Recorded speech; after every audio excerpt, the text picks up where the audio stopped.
Welcome to the Makers Making Podcast, episode number 34. I'm your travel guide on this experience. We'll be chasing squirrels for the next 2 hours. With me tonight, fellow squirrel chaser, Captain Kern, Canrog, maker of tiny printers. How we do it? Maker of all things, supporter of many. And Mr. Mowright, personality extraordinaire. Well, thank you. Thank you for having me. I started playing Fallout 76 this week, by the way. Waiting on you to play some game with me. I haven't even gotten out of the out of the vault yet. It's like 3 minutes to get out of the vault. Dude, it's different. It's different than Fallout 4. Right? It's more WoW than Fallout 4, yeah. And like the amount of stuff, like you can't pick stuff up as much as you can in Fallout 4. Canrog, look at you right there, buddy. And then, of course, over in chat we've got John Doe, 3D Medic Vince, 3CDP. How's she do it? How's it going? That's Drebik. That is Central 3D Printing. Central 3D Printing. Welcome. Welcome. We got to have you on the show one time. For those that don't know, Central 3D, you make some filament. Well, I like filament. The ABS Rick. Plus. Welcome. To Galileo. She's the reason I'm on here tonight. Tell us more. Not having the best of days, so I had to get assistance to get up the stairs. Oh. No. What happened? Yeah, nothing new. It comes and it goes. Your audio is still super low there, Cameron. Yeah, I'm gonna fix that. I'm just installing the software for my headset so I can. Okay.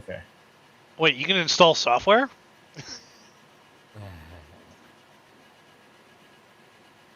Yeah, it's like your noise cancellation's canceling you out. That's not good. Oh, Listen, if you guys want, I'll go turn the mill on. I don't mind. I don't know that I have it set over here. AI noise would turn that on. I'm on a different computer, on the one I normally stream off of, versus the Mac. The camera over there is dying, so we're going to go with this. Hopefully my audio is good. Can you guys hear me all right? Yeah, you sound great. Well, you're super loud now, but yeah. Okay. Well, I'm using the DJI mic now, versus like headset or something. So we'll start off. Canrog, I think you had something you wanted to talk about tonight. So do you want to start us off? Please. Yeah, I have something. I had a idea for a talking point, a few actually. But the first one is that open source paradox when it comes to designing specifically. Is it so that we have a lot of really great repos for files? We have printables, we have Make-A-World, we have Thingiverse, we have, like there's a whole bunch of these sites. And my question to the audience and also you other people is having those sources available to us as 3D printer owners specifically, is that something that hinders the creativity for a person? Because if someone has already made that little adapter that you needed, you don't have to learn how to make it, and vice versa, you don't have to learn the skill that you can use to do other things that you might not have gotten into in the first place.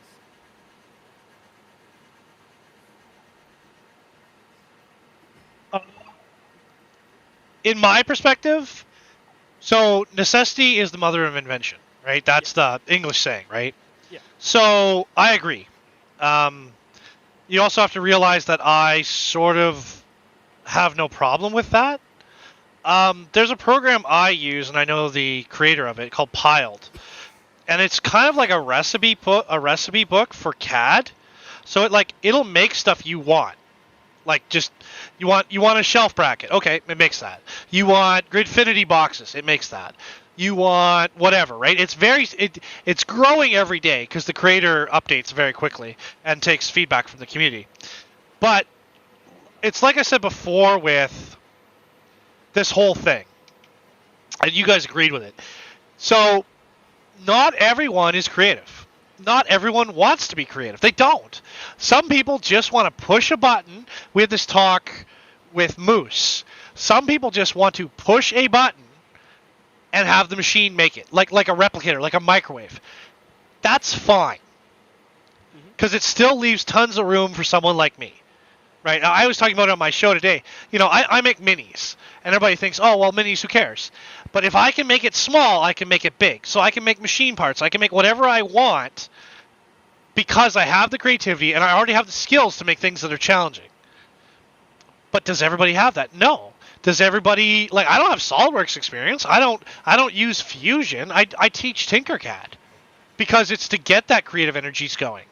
So do I think host sites are bad, or do I think they lower the amount of creativity? No.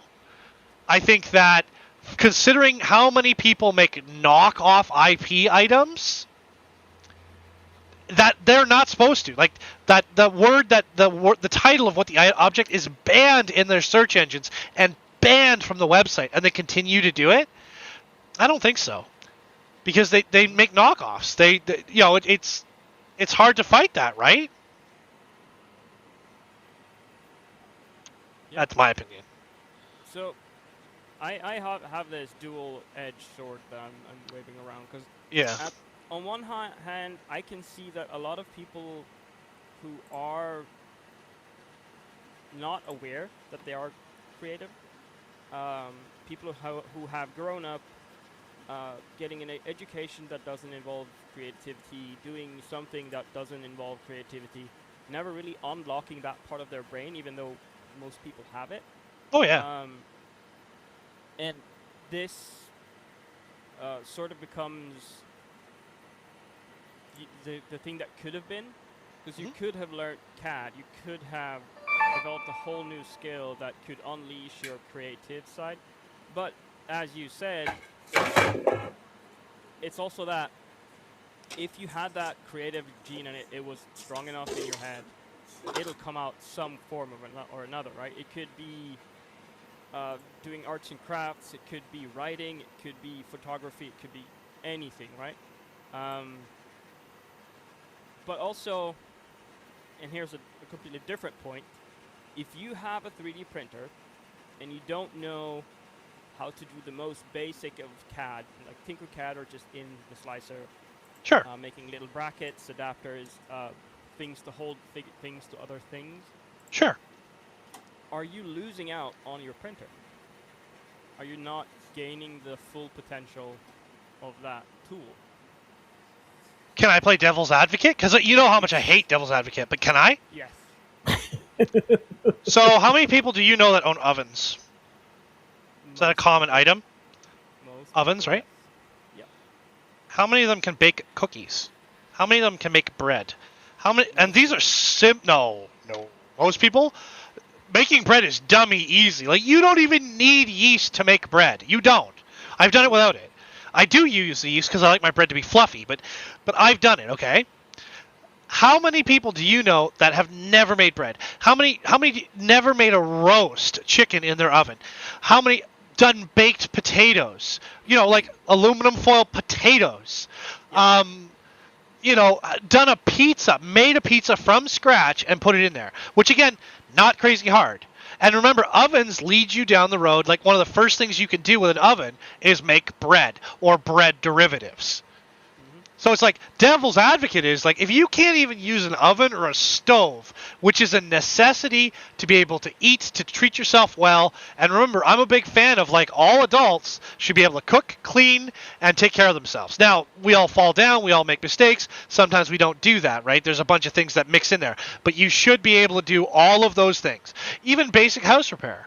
But I could teach every person in lobby plus you guys how to weld. How many of you guys are going to go back and do welding after I teach you? There you go, pies. Yeah, how many people have made pies? So that's the devil's advocate perspective. You know, I treat 3D printers like microwaves, right? And I know that's a big debate in the current community. Like, oh, is it? It is. It is a microwave, whether you like it or not. Yep. But how many, like, you know what I mean? Like, that's what it is. Like, but how many, like, how many machines are running on your guys' studios right now? Both of mine are running. Right now, 0. Okay. But 9. for the last They're couple all of running? days, They're of them. all making something? Kern? Well, no, I've got 4 running right now. Okay, so you got, and how many do you own? 14.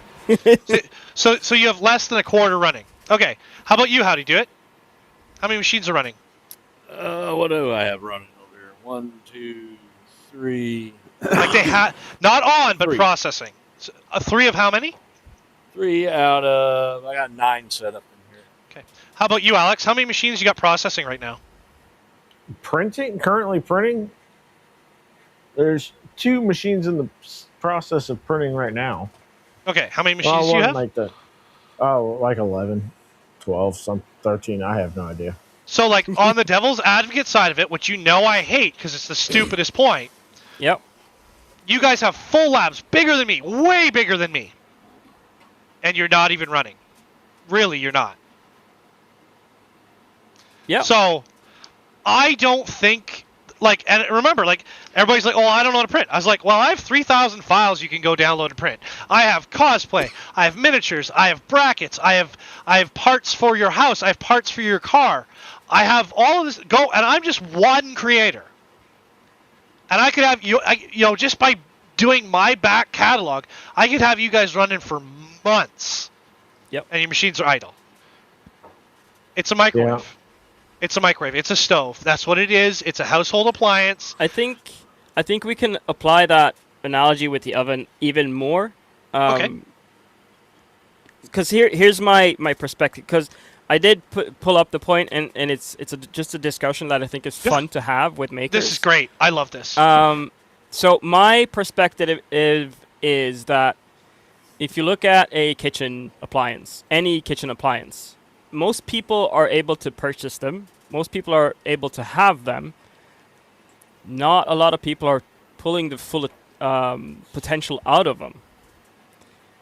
Being it a microwave, being it a stove, being it a slow cooker, any kind of tool that you use in the kitchen, pretty much anyone can get them, anyone can have them and use them, but are they using them to the full potential? And the answer is most likely no. I agree 100%. And then you have the chefs who are trained professionals that can use the tool. That's what we call industrial 3D printing and print farms and all that stuff. And then you have the foodies, right? The people that loves cooking but has no professional training, which is most of us, the makers. We are the people who has the tools of the professionals without the full education, but we do what we want. We try to get the knowledge that we can get. I know people that has no education when it comes to food, but they're way better cooks than a trained chef. Because we're thinking different. We're not thinking on this thing that we learned in school because someone told us that that's the limitation. We go in to a situation and we think, how can I break this thing and have fun? Oh, that's me 100. I don't want to interrupt you. Like, continue. You're doing really good. But I will point out, I break every printer I've ever had. I break everything and then I try to make it better. Please, I didn't mean to interrupt, but that is me. I am, I'm not like, I don't build a lot of machines. I don't build any machines, to be honest with you guys. You guys all build machines. You guys are super creative. You know what you're doing. I take commercial stuff, I break it, and then I fix it or I make parts for it. Sorry, I didn't mean to interrupt, Canrog. Yeah, but I love this point. So, but you say that you're not like the other four of us, Yeah. but you are. It's just that you have a different starting point, because we create the problem with the machines when we start to tinker with them. So our process starts at getting that kit or starting to order the parts. Your process starts when you break them. But from that point on, we do the exact same thing of, Oh, hey, yeah. this isn't doing what it should do. How do I make it do what I want it to do? So we're doing the same thing, it's just we're starting at different points. And that's the whole thing that I like about this maker community, is that we're all so different, but essentially we're doing the same thing. We're grabbing a thing and we're maximizing what we want out of it. Some people build super high-end machines, other build little jokey things, little trinkets, little fidget toys, and it's great because we all do the same thing. It's just that the levels or the starting points, the end results are slightly different, but the process is pretty much the same for all of us. Couldn't agree more. But Yeah. again, that's the like, and I think I've said it before, because it's like hot rods. You could go buy a nice car from factory, like a Mustang or a Corvette or one of the imports, because there's Hyundai makes a nice little sports car. BMWs. I love BMWs, right? You could go buy that. But do you know what my dream car is? A pickup? It's a Hyundai Elantra. I've got one. It's a rat rod with a straight 8 and double supercharged, no amenities. Yes. A friend of mine built a 34 Ford rat rod. Nice. But like what I'm into, like bare bones, like you think, oh well, he loves commercial stuff. But even when we kind of hint about the side projects we want to work on, like I'm a metal guy. I'm a welding, set things on fire, gears. Like I was explaining today on my own stream, I don't really know much about electronics at all. Like I get it, and it's again because of the brain injury, it'll all be muscle memory when I go to do it, because I will know what I'm doing without knowing what I'm doing, which I've explained before. But Gergerman had a really good point here. Chicken and egg, build or make, don't have time for both.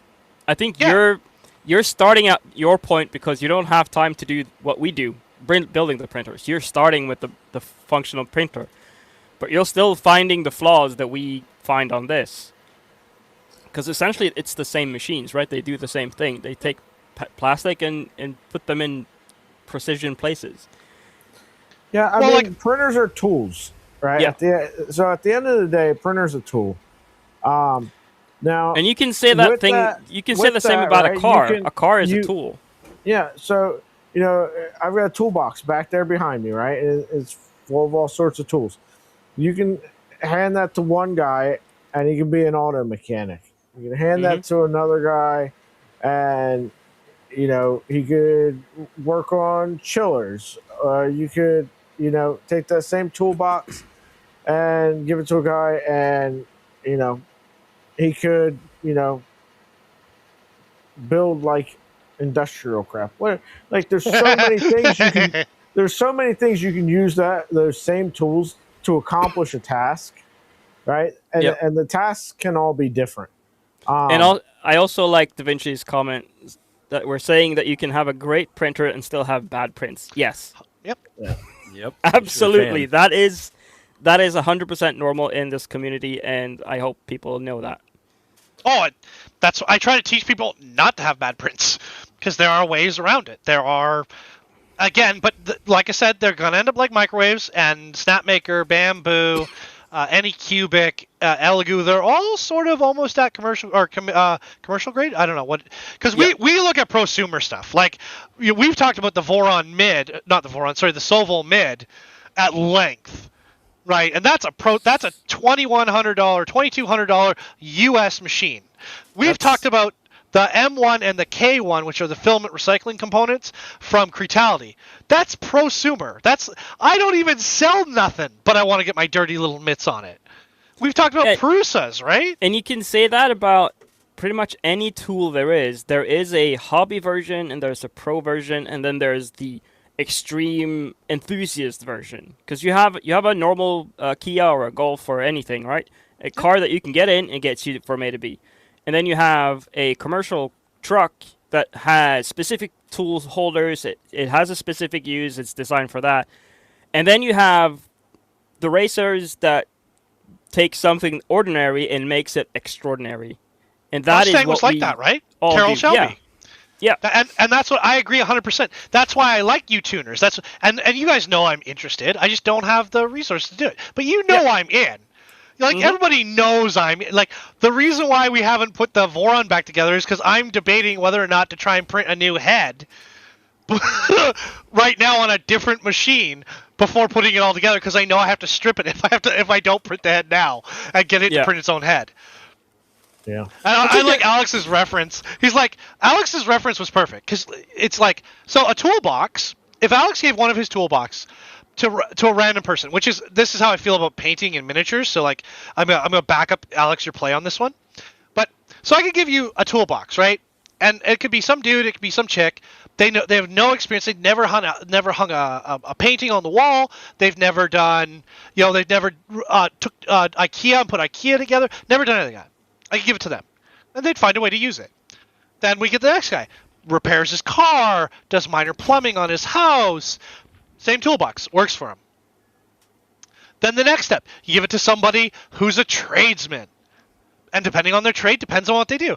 Like, we've got guys that work on reefers. We've got guys who do plumbing. We've guys who've got electronics. And then that can all then go to a point where it's like, oh, this toolbox isn't enough. Because then you get into big stuff or you get into really small stuff. And that's what those machines do. Sorry to interrupt. There's somebody who just jumped in. My mistake. Welcome, Wade, from Mandala Rose Works. Hey, guys. How you doing? Do you hear me okay? Hello. Yep. All right, cool. I just realized it was Eastern Standard Time, not Central Time, so sorry for being late. Oh, no that's worries, okay. No worries. All right. It's like drop in, drop out co-op over here. I had to run to the restroom, so I'm back. Uh-oh. But is the restroom Yeah. okay? Me and the dog are currently running in to get the wife a birthday card, so... Aw. Oh, nice.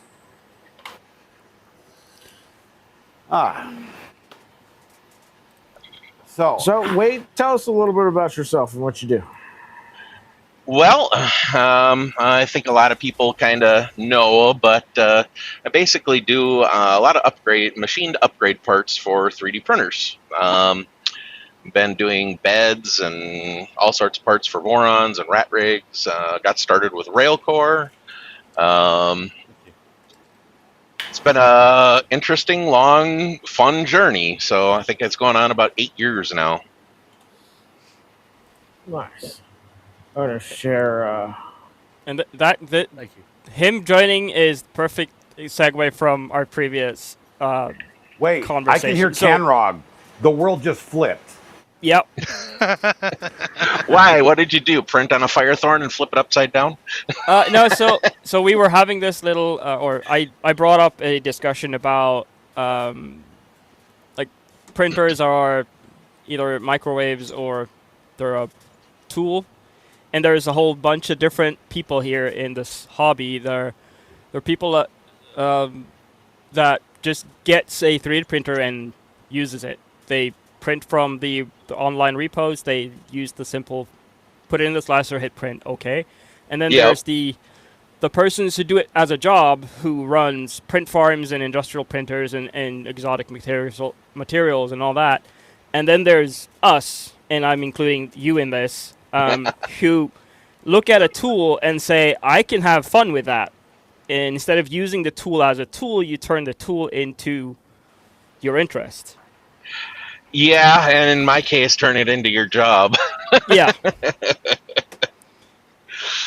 All in all, it's been a fun ride, though. I actually used to be a software developer, and I got totally burned out on the industry. It was just things were changing in directions I didn't like, and and the different technologies and frameworks, and it was just like, I've been enjoying machining, and I gotten into it with the Railcore parts on a kind of a side hustle basis. And then when COVID happened and all that stuff, my contract dwindled for the software development, and I'm like, well, I'll just keep going on the 3D printing stuff. So that's what I did, to the point that we actually 3 years ago, well, 3.5 years ago now, we bought an old church and turned it into our machine shop. That's amazing. John Yeah. there's asking what a rail core is, and I'm going to be honest, I'm not familiar with it either. Oh my gosh, they honestly, there's been a lot of the Core XY printers that are out now that have used a lot of the inroads that the Railcore kind of paved. If I remember correctly, Railcore was one of the first ones, if not the first one, to do the 3 ball screw bed leveling system. And we had a whole ecosystem for it, but the designers of the Railcore, they got busy with their jobs, and I mean, it's still an active community, but it's a very tinker printer.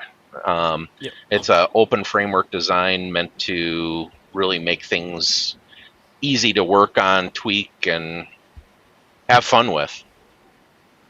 And you're, at least from my perspective, you're one of those guys that started this whole thing about CNC parts for 3D printing. One of them, yeah. Yeah, so you're one of the reasons why we have companies that does this on a big scale now. Because you kind of showed that it is possible to use the super advanced materials and machining techniques even on hobbyist printers that we have. Because Yeah, I mean, definitely. we all start with a mostly printed parts, right? And then we start scope creeping like crazy, and then we go, I wonder if metal can make this plastic thing do better. And then, well, and then your wallet kind Sorry, of screams at you for a little while. yeah, I discovered that there was definitely a liking for blingy parts too, shiny. Yeah. People like shiny. Gucci Absolutely. just because. I mean, just because Yeah, is always a very good reason. Yeah. There used to be Oh, a yeah. Boron channel called Gucci just because. He's great. I mean, So, I have a Rook that has a full metal gantry on it. It's all metal. Mm-hmm.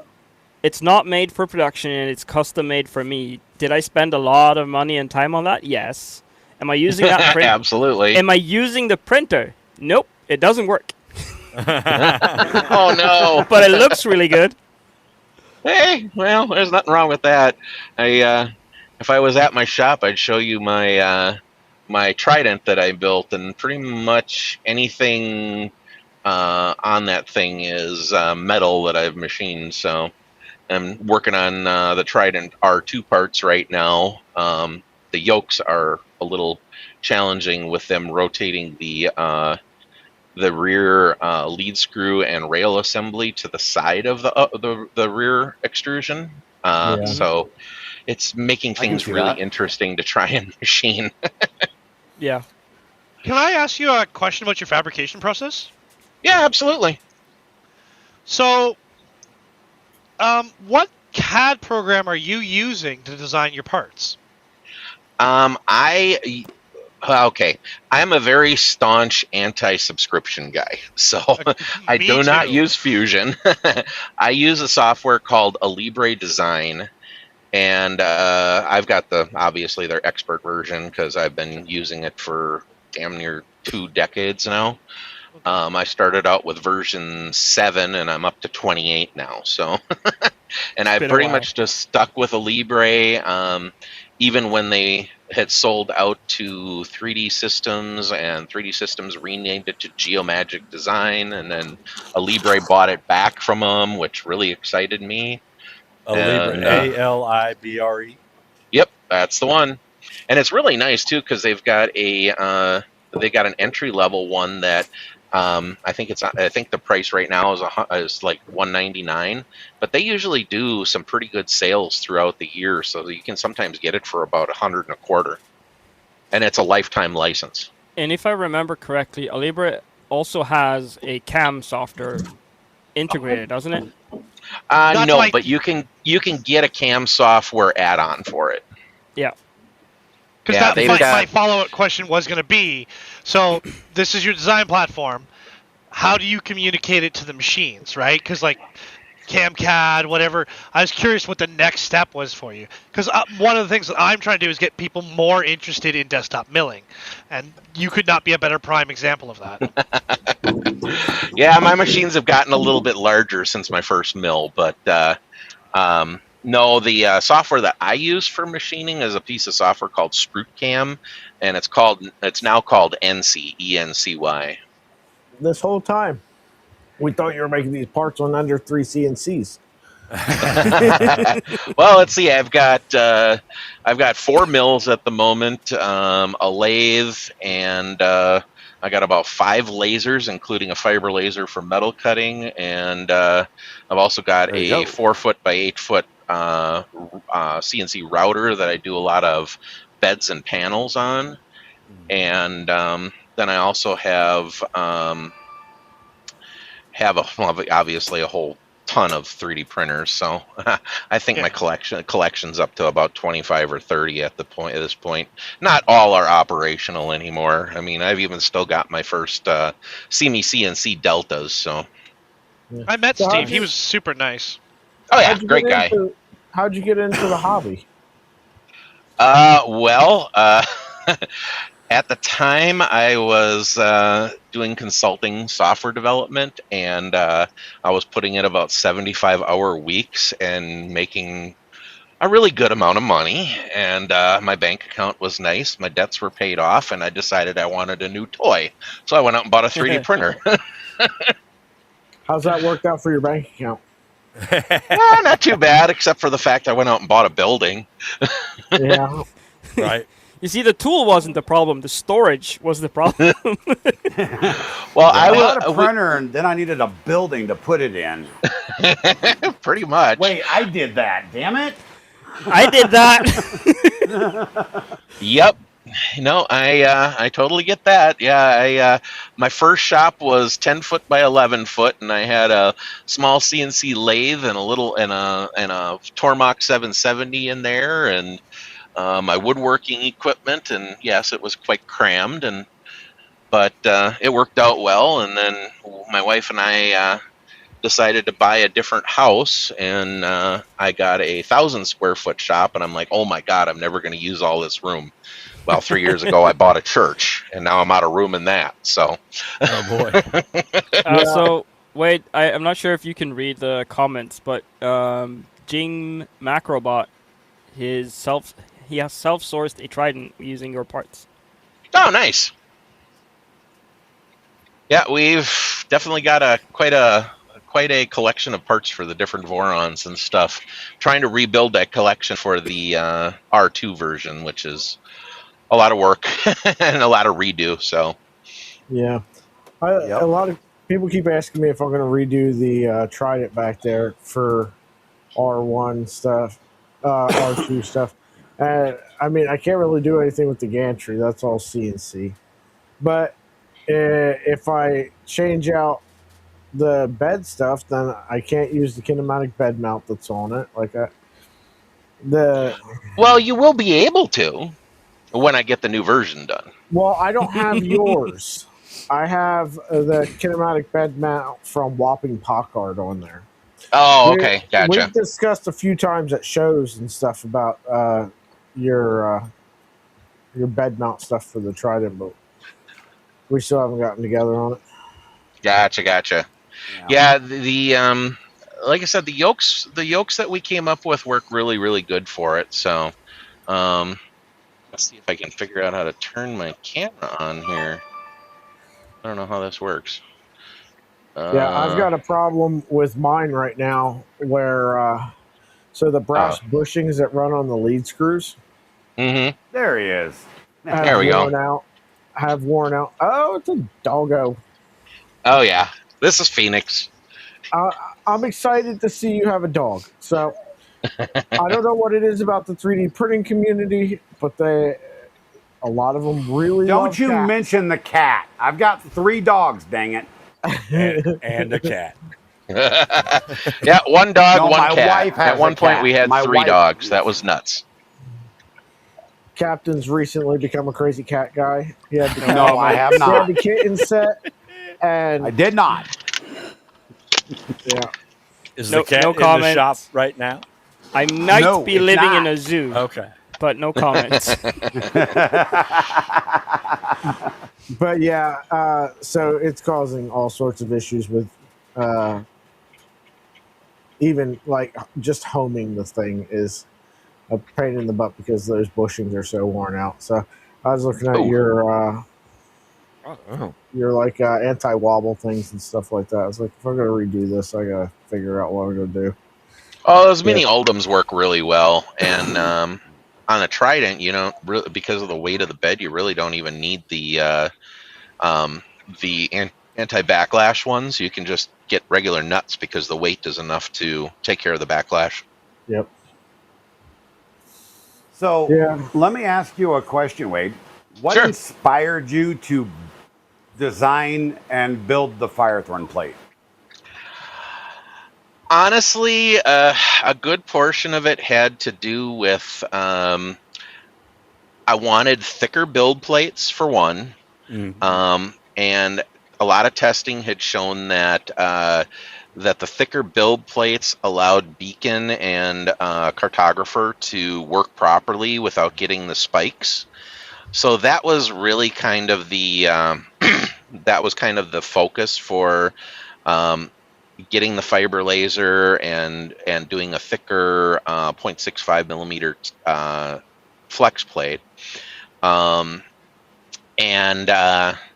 Initially, I was planning on just doing the raw plates and doing stick-on PEI, and then I started experimenting around. I work with a powder coater that's very near my shop in the city that my shop is in, and him and I were doing a bunch of experimenting, and we figured out a process that over the course of about 3 years to actually do the get the PEI to bake onto the plate, and it was a stupid amount of work and a lot of frustration, but I wanted something with a satin finish, so instead of the really rough texture or the smooth, so that's what I had a lot of people asking me for, so that's kind of how the Firethorn came up. Got our first test plate in late February, after figuring out the whole application process. And a friend of mine had just moved up here, and he has a small print farm. And I was testing with it, and I said, okay, try and break this thing, because everything I'm throwing at it, including raw nylon, was working without a problem. And it just didn't seem. I mean, I'm like, could this be true? I mean, and he prints more than me, so he started beating on it, and he says, okay, I want one for every one of my printers. So I'm slowly working on that, actually. Yeah, I made up a bunch of plates. He's got mostly bamboos, so it was X1Cs, P1Ss, and I think he had H2Ds and an H2C. And so he put one on every single one of them, and threw every single oddball filament that he had at it, and nothing didn't stick. I mean, I've been trying to print nylon for 5 years. I mean, I've tried every bit of voodoo I've read online about printing nylon, and I couldn't get it to work. I don't even use bed glue anymore. Yeah, so that's just a regular PEI on that sheet? Well, no. It's our own formulation, but... Well, whatever you did, it so- works. It really, really works.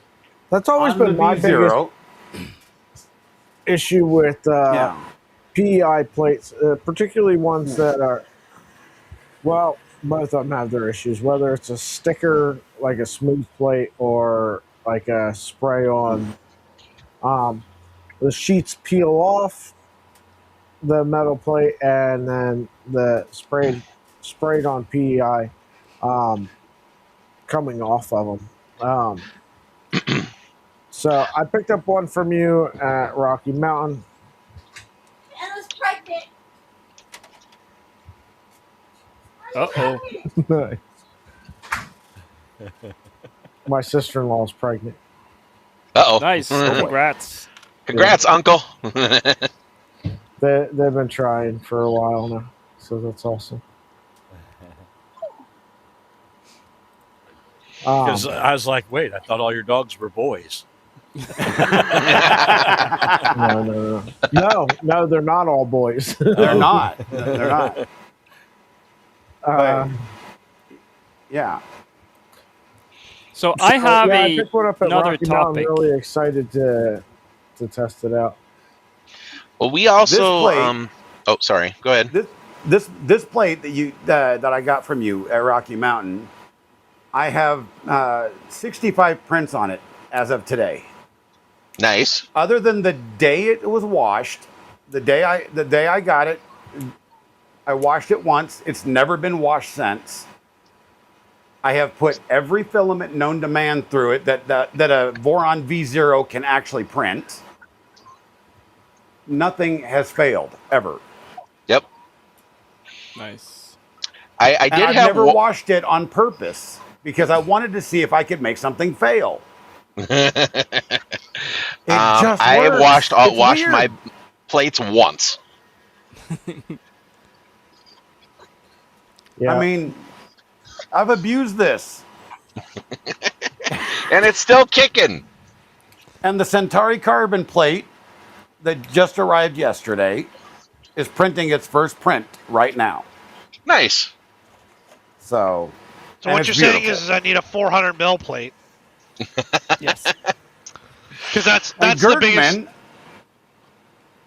Gergman in chat is saying he wants a plate for Sobel Zero. the Soval Zero, and which is they exist. They're on 150? They're on. Yeah. They're on Central 3D Printing's website, by the way. Yeah, we have them on ours too. Yeah. Matt's a Mandala good Rose friend Works. of mine, Yeah. and he hangs out at the shop quite a bit. So. I'm waiting for the Cobra S1 plate. Yep, we're gonna actually be dropping a bunch of those off at the Coders Monday or Tuesday. So. I'll be one of the first ones in line for that. I feel like that thicker plate's going to help that out. The bed is just a little bit wobbly. Or not wobbly, but a little bit weighty. The S1 has multiple issues, and most of them involve the bed. So Yeah. the bed itself is one thing. The bed gantry, the whole frame that holds the bed on the S1 up, that is the main issue. It's the one big thing that is. I saw your Benchy-shaped hole in that plate. Yep. Well, I had jumped on the Snapmaker bandwagon when they first came out, and I got mine relatively quickly. And I was getting ready for Rocky Mountain, and so I'm using all of my color changing printers to print maker coins, right? Yep. And as one does. On the U1, I could print 9 of them. If I went any more than 9, I kept having print failures. So I got mad after we were having good luck with the bamboo plates, and I'm like, all right, heck with it. I drove one over to the Coders, had them put our coating on it, threw it on the U1. Haven't had a single failure since. That's the problem with the big plate I have is it's sticky but not sticky, and I don't know how to explain it because sometimes it'll need glue, sometimes it won't. But that's when you get into the big 400 plates, they're just such a pain. But I've got a few people with 400 rat rig plates that are going, this is awesome, it works. I'm trying to remember who it was, but he did a single layer full bed print, and it was perfect first layer. Do you ship to Canada? Yeah, I ship worldwide. Now, they just came out with the single piece plate for the Orange Storm Giga. Now wait till you get an order for that puppy. Yeah. The trick is finding the material that I use for the build plates. over 20 inches wide. I did find a source for 24 inches wide, so I'll be able to do up to about 660. But anything over that is going to probably wind up being a split plate unless I figure out how to use my laser welder and start welding plates together. Yeah. That sounds Well, like I mean- a special order problem, not a Well- we have this in inventory problem. Funny story. I was all set to order 2,000 pounds of plate material, and the supplier called me back and sent me some pictures and says, "Well, we have a little bit of a wave in the middle of the material. Is that going to affect you?" I'm like, yeah. They had a Needs to be 10,000 flat. pound spool that had a wave completely down the middle of it. That's brutal. So I wasn't able to do the large plates as soon as I wanted to, but they just told me that they got another 10,000 pound spool. So they're a fresh material that apparently has no waves. So hopefully the large build plates are going to be coming soon. Yeah, Nice. I just That's found very out that exciting. there's a supplier for spring steel in my town, actually right next to where I worked. So Oh yeah. yeah, if I could figure out a way to powder coat stuff, I'd be in business. Well, like I said, that process took me 3 years of researching. So Oh yeah, Um, I'm not interested at all in doing it. I just saying it's right there. Like I can walk over and. Now, I'd Built probably Over have to Bot order it has by a question pallet, for you, Wade. How long before you add the ability to coat them yourself? I don't know if I'm going to do that. If I do coating myself, it's going to be on a relatively small scale, just because the space that is taken up with it, the space that it takes up. My coder has an oven big enough to park a minivan in, if that gives you an idea. Yeah. Now, what would be interesting is like the Ember prototype plates where they like laser etch like logos and stuff in it. That'd be interesting to have. You know, I do the laser engraving to marker plates, but I'm not sure about marking on it because I have tried printing over the laser marking before, and it seems to reduce the adhesion quite a bit.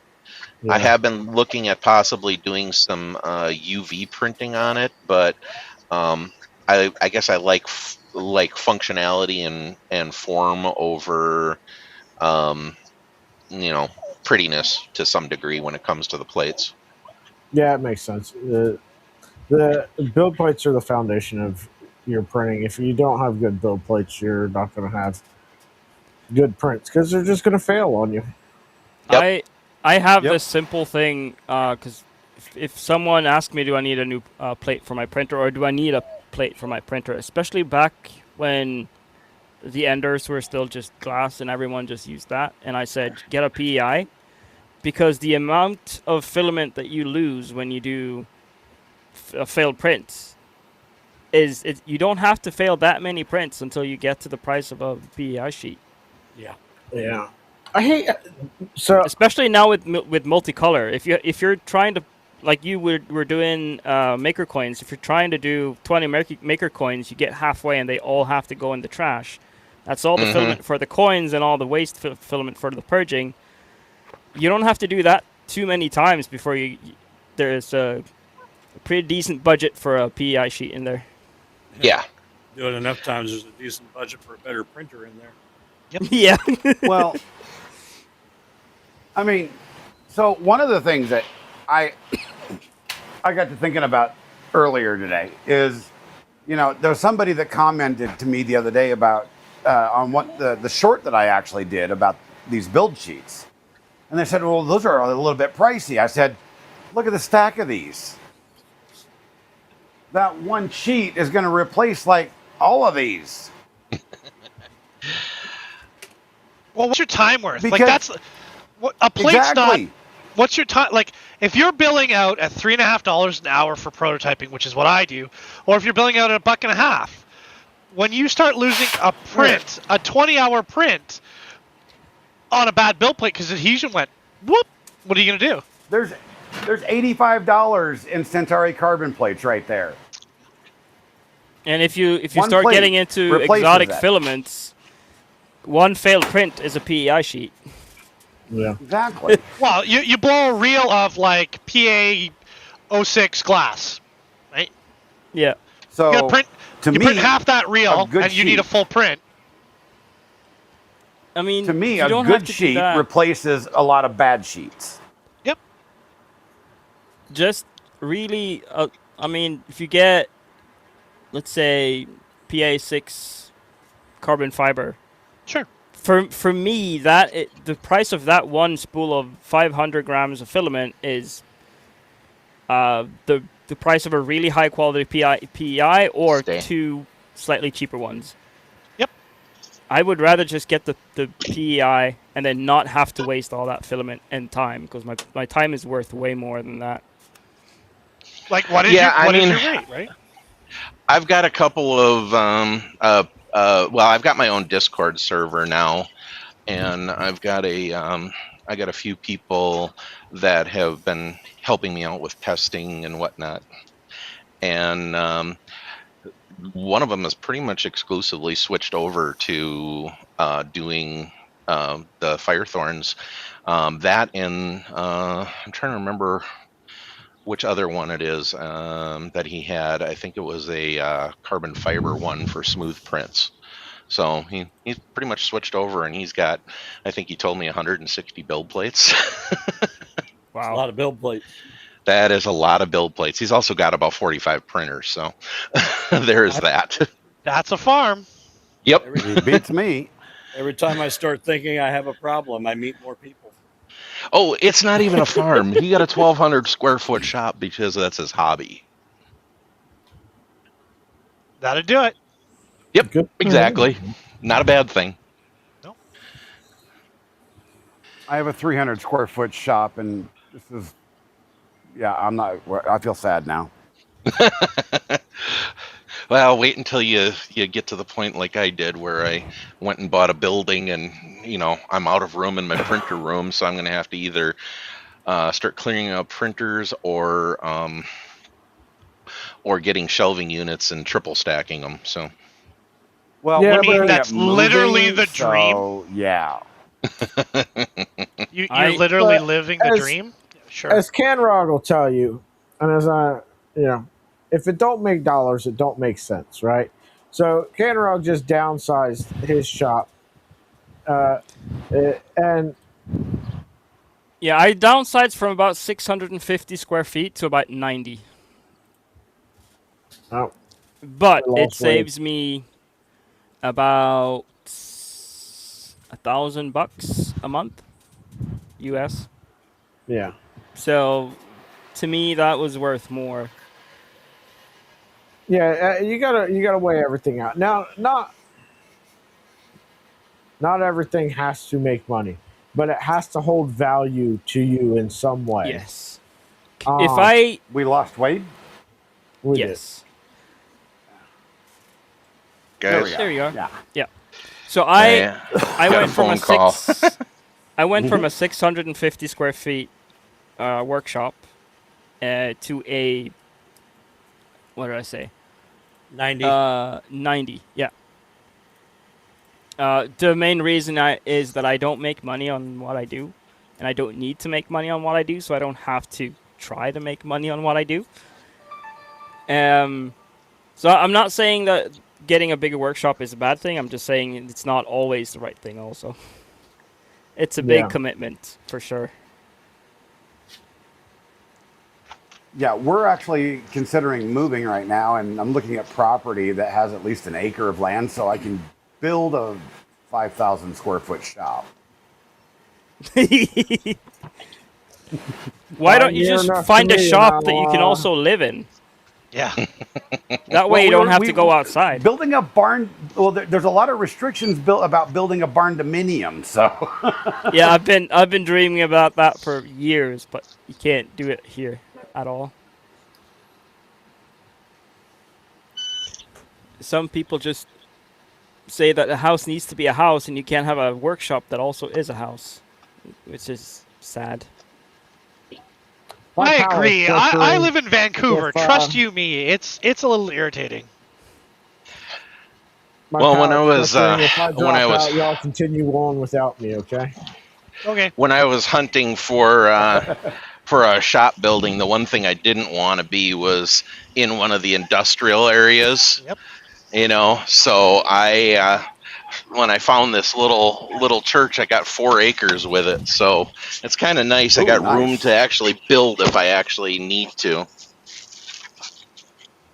That sounds outstanding, by the way. I'm glad you're doing well. That's always like when I get to meet other creators and stuff, it always makes me happy to hear when people are doing well. You know what I mean? I really don't know how to explain it greater than that, but I Trust just me, love I'm hearing happy that. when people are doing well as well. Right? Yep. There's just something nice about it. Like Galileo said, an ill-fitting larger space for much more money versus custom-built shop in a practically free space. That is my situation. Do you want? LTX wants to know if he can get a Firethorn plate for his Venture XL and Cheaty Max Ford. Yeah, in fact, if you go to firethorn3d.com, it'll actually take you to the collection on my Shopify site. And we have a custom one on there where you can order a custom Firethorn with or without the thorn grip surface. Nice. So you can order whatever size you want. If you've got a DXF, you can upload the DXF. Or you can just give the dimensions and specify your corner radius. And if you want a middle ear or twin ears, no big deal either way. Nice. I need to get one. I recently got a Cobra X, and I find myself printing very. When you're doing multicolored prints, you try to put all the multicolored parts on one build plate. So then you're doing, 2-day prints on the thing. Mm-hmm. And losing, 2 kilograms of filament is not something I want to do. So the Cobra X should be the same as the S1 plate. Just it just doesn't have the notches. the Cobra has But the notches on it. The Cobra X has the notches. It does have the 2 rear notches. Yep. Oh, then it's the same plate. Yep. Yeah, I got cut files for the Cobra S1 that are ready to go to the laser, and then the Anycubic S1 Max, I think. So we got plates for that one too. Nice. Yeah. What we're doing is, if we don't have something in stock, it's a 2 to 3 week lead time, and just because it takes a while to get it into coating, and whatnot. So, as long as you're okay waiting a little bit, we're happy to do custom stuff, just like our beds and our other printer parts. It's always been totally open on custom stuff. Yeah, it's always nice to have a source for things where it's like, what, I need something. Nobody else is wanting this thing, but I need it because of the problem I have, and be able to go someplace and get that made, and somebody be willing to do that small of a volume. Yeah, a lot of companies go, yeah, sure, we'll do that. Order 10,000 of them. Yeah, we the only part that's really hard for us to do is like non-bed or panel stuff, because the programming time on milled parts, like bed arms and tool heads and stuff like that, it's between my time programming it and my operator sitting there and babysitting the milling machine. it winds up getting expensive for some one-off parts of that type. Beds, however, I've got that process down that I can do a custom bed in, if as long as I got the material in an hour or two. So that works out pretty well for us. So, That's pretty cool. but the machine parts, yeah, it's hard to do those on one-offs or 2 of these, 2 of those, 2 of those, because the programming time is usually an hour to 2 hours per part, and I got to charge for that for one-offs. Yeah, If I that's do, when you're like, yeah, sure, but I'm just going to order this from like PCBWay for you. yeah, I wouldn't feel right putting my name on it by doing something like that. That's just not me. But you are bringing up a good point here that I think a lot of people don't realize about the machining part of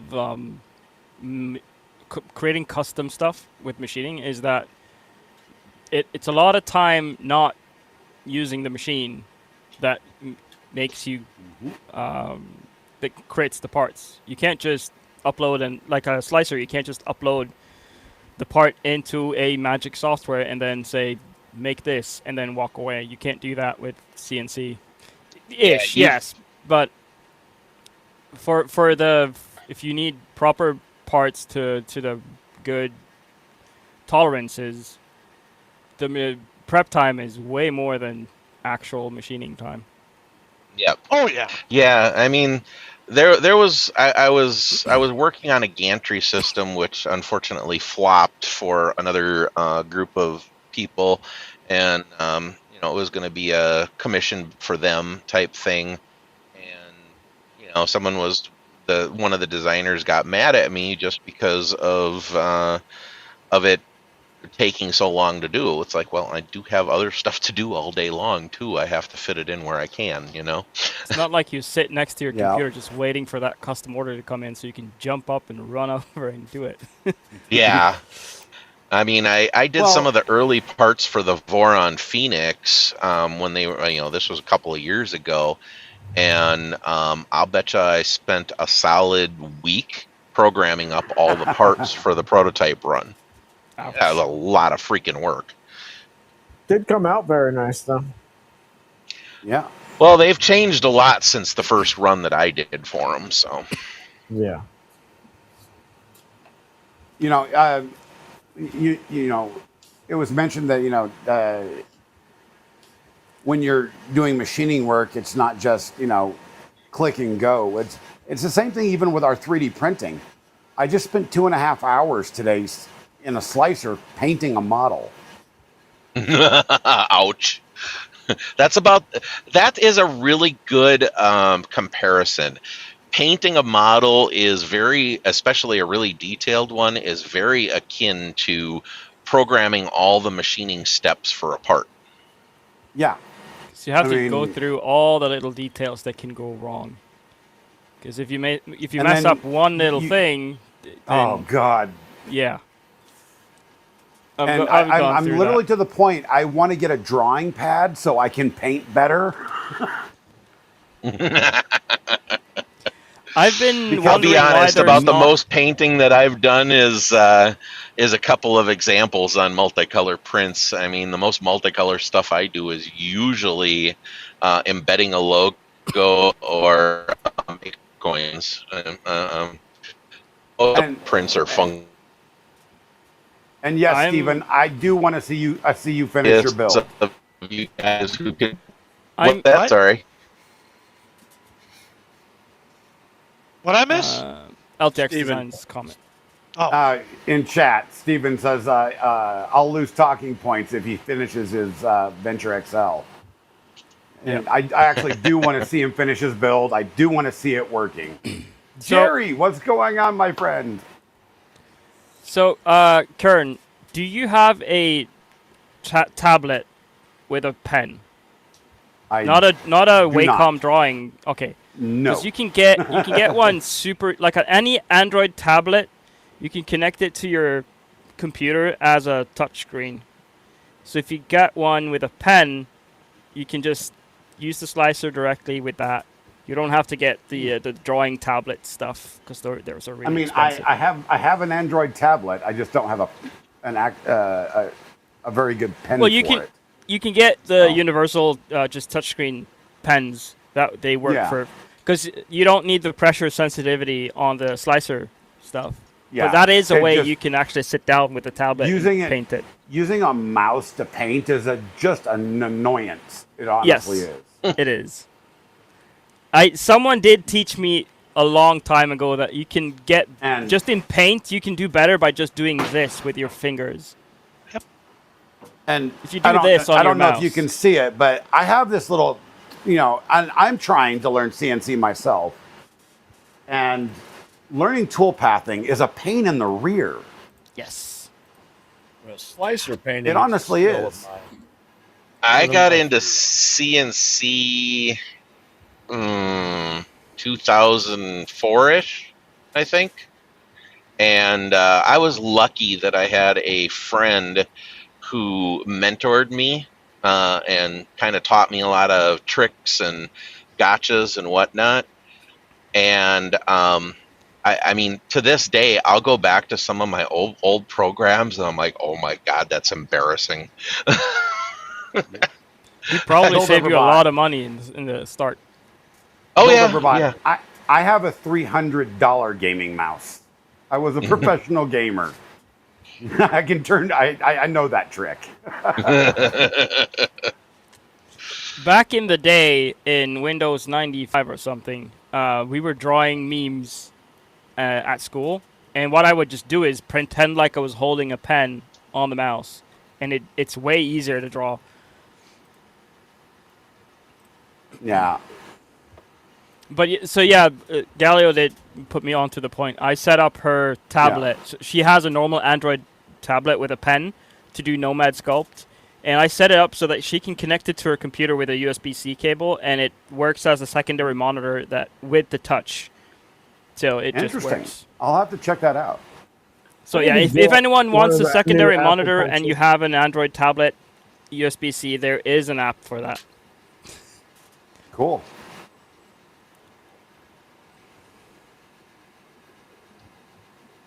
I will have to definitely check that out and try it. So Yeah, same. If I wasn't driving, I would be showing you guys my my dog right now, because we're driving along a road and there's shadows, and every time the light flickers, he's trying to attack the flickering of the shadows of the lights. It's freaking hilarious. You gotta love pets. Oh yeah, absolutely. And sometimes you hate them, but that's okay.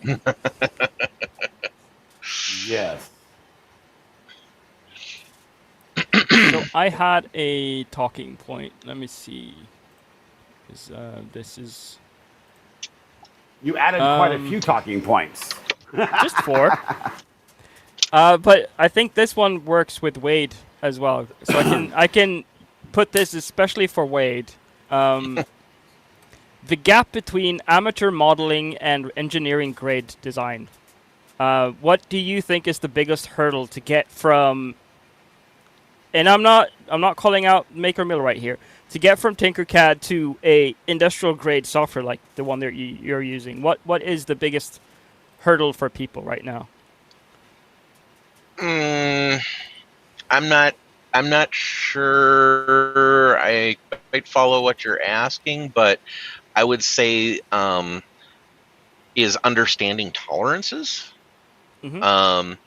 And like with 3D printing, if I'm trying to get two parts to go together cleanly, I'll do like a 0.1 to 0.15 millimeter gap. And with machining, my gap might be 0.025 to 0.05 millimeter gap. Yeah. It really depends a lot on what you're trying to do, but it doesn't sound like a lot, but those little gaps make all the Yes. difference.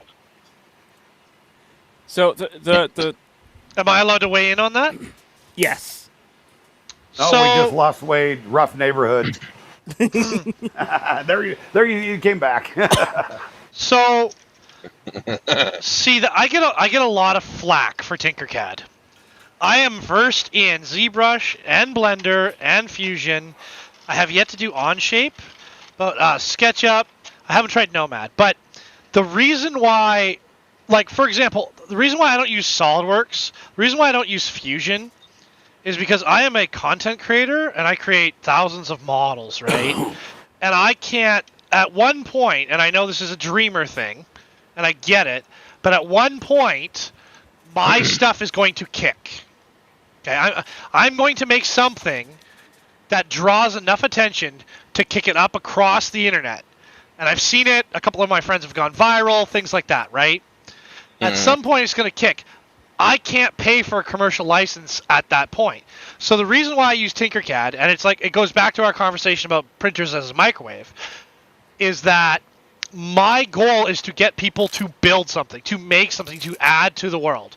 Even if it's not super fancy and filleted and proportioned correctly, as long as, you know, you can take a pair of I totally agree with Wade.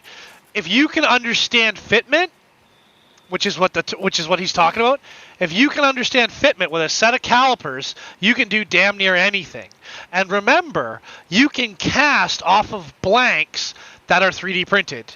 The one thing you have to remember is material shrinkage. But the reason, and I get a lot of flack for Tinkercad, the reason why, if Autodesk came to me tomorrow and said, hey, you want a year of Fusion? I'd do it. If Onshape came to me and said, hey, you want to work with us for a year? I'd do it. If SolidWorks came to me. But there's, like, in my local college, do you know how much it costs to go do an Inventor course, or to go do a SolidWorks course, or to go do a CAD course? Do you have any idea how much that costs? Yep. So if those companies came to me and said, Well, hey, you know, go ahead. I was just gonna say, you know, if you guys really want some a good resource for understanding some of that, it works on the things, but they have an entire curriculum dedicated to machining and writing projects and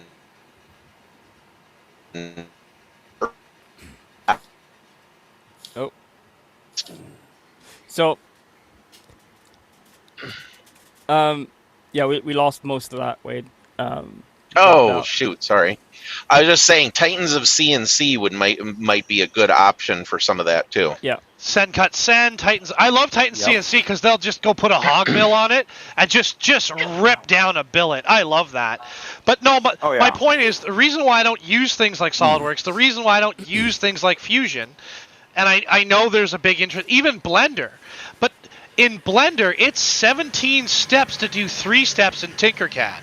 Yes. And yes. I had this conversation with a guy at Murph, and he had a good point. He's like, well, you know, I could teach anybody in a week how to use Fusion. I was like, I could teach anyone how to build and print with Blender, or sorry, with Tinkercad in an hour and a half. Yep, I've done that. Right. So all these, I've done the these same CAD thing with softwares. They're tools. To be right? honest with you, hour the and right a half. tool for the job. Sometimes I need to modify something, and sometimes the quickest and easiest way to do it is to drop a couple primitives or negative modifiers in Slicer, and away you go. You're done in 10 seconds. Sometimes the easiest way to do it is to model it in Tinkercad. Heck, model it in Tinkercad, import it into Fusion, do your fillets and chamfers, and export it again. You know, whatever works the best and the fastest and makes the most sense to you to use, do that. You know, if you need a screwdriver to drive a screw, that's what you grab. You know, you don't grab a hammer to drive a screw. Unless you're an electrician. But that's not really my point. That's not what I'm trying to say. I don't think Tinkercad is the end-all be-all. I don't. No. But there's a price that goes with Fusion. There's a price for SolidWorks. There's a price for Onshape. There's a price for Shaper. Guess what? Guess how much Tinkercad costs, and guess what you can do with your license of Tinkercad? It costs 0, and you can do anything you want. Correct. Well, so if I could teach, he was using what was it? A Libre? Yeah, which is $200. Is it a one-time purchase? That's what he was saying. Yeah, and but you can get a 330-day demo license of it too, by the way. but I can't make Yeah. a model. Like, it depends on their licensing agreements, right? Because if they have a licensing agreement that says no Oh commercial... no, it's full use for 30 days. Okay. But say if they approached me, Yeah, I it's would full teach use that for on 30 stream, days. right? Like, I have no problem.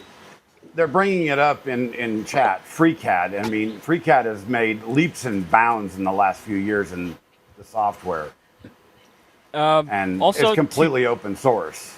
And regarding FreeCAD, I just saw today someone has made a fully browser version of FreeCAD. Mhm.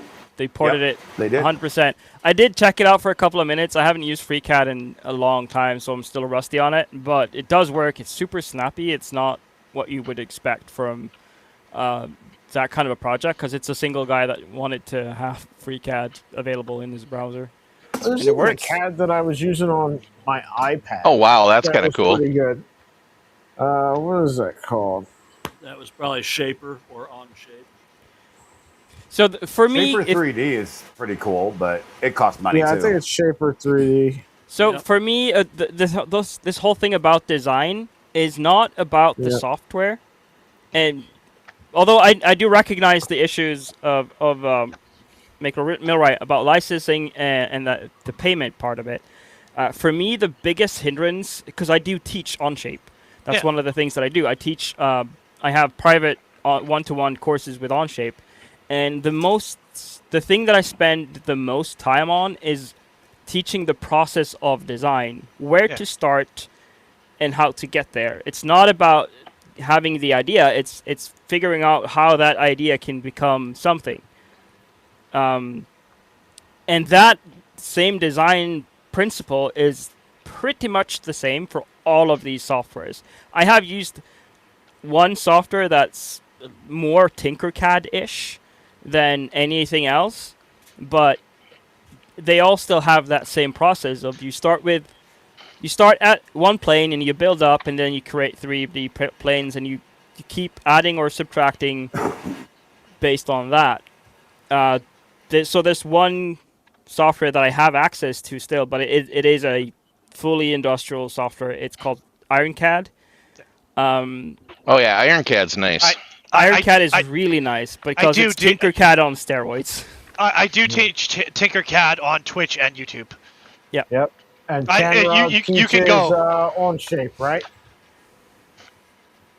There's another software you guys might be interested in too. It's called Moments of Inspiration, or MOI 3D. You guys should check it out sometime. It's an amazing piece of software. At this point, like, just because you have to realize, like, I'm a content creator. That's my job, right? So it's like, at this point, right now I use the most accessible. Now, there has been a couple of fair criticisms about Tinkercad in chat, and the one that I agree most with is it is an online-only program, which I dislike. Now, I've talked about other programs. I've talked about the recipe book known as Piled 3D. Like, I've talked about other stuff, but I do disagree. I hate anything that is online only. But the options that are provided by Tinkercad and the accessibility of using a set of calipers and just understand what it is, that is, and remember, working with a physical object, because I see the world not in a 2D plane, but in a 3D plane when I assemble things. That's how my brain works. I think Down Under Maker was the one who said, you got Lego brain. And that's how my world is. Because I worked for years and years and years taking sheets of steel or machines and putting them into places, putting them together. I see the world as exploded diagrams of everything. I don't see it as pictures. I had the same problem. Yeah. Yeah, I was a goldsmith for 12 years. When you work in a 3D medium, it's extremely hard to think about it in a 2D way and then extrude that out. Yep. Which is why I teach Tinkercad. And for all the flack I get for Tinkercad, because everyone's like, oh, there's better programs. I'm like, yeah, there is. But there's always better programs. There's always a bigger fish. But remember, like, my CNC mill works on Marlin. Yep. Like, let's be real, okay? My mill. I'm the odd man out here because I was an IT programmer and a software engineer, and all I see is ones and zeros. Well, actually, I'll be honest with you. The 3D printing, desktop CNC, extrusion, milling, lasers is dominated by tech pros like yourself. It's dominated by people who are better on the coding and the software side than the physical medium side, right? Like that has been a thing for years, which is why when my voice comes in, it always stirs the pot a little bit because I'm from the mechanical world, right? Like Same. I make things from nothing. Yeah. See, that's Howdy, where just so I'm you know, at you're on a too. frame. I'm into the Yeah. mechanical aspects of it. I really kind of suck at the electronic side. Captain, Phil's if you not don't wrong. I zeros, see. you I see the can, Matrix. You can skip all the CAD CAM stuff and just write it directly to G code.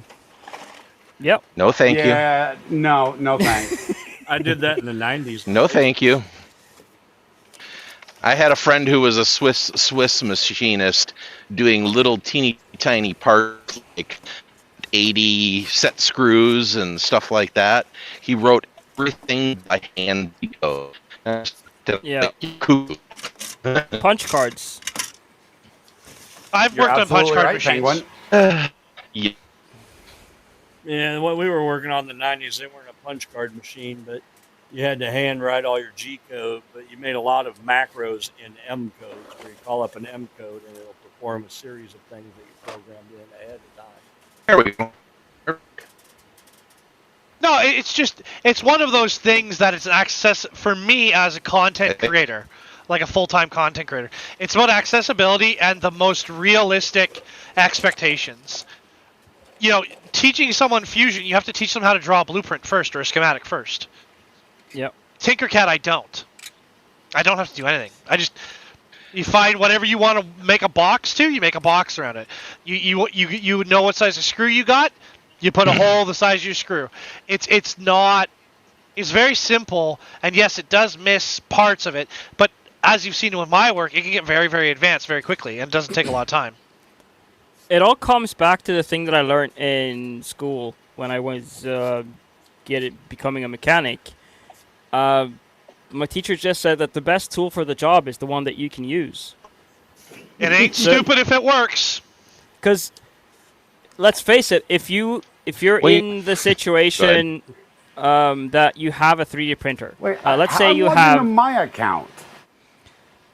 if you have a 3D printer and you have no knowledge about 3D modeling at all, but you need this one little thing and you can't find it online, what's the easiest way for you to get that thing made?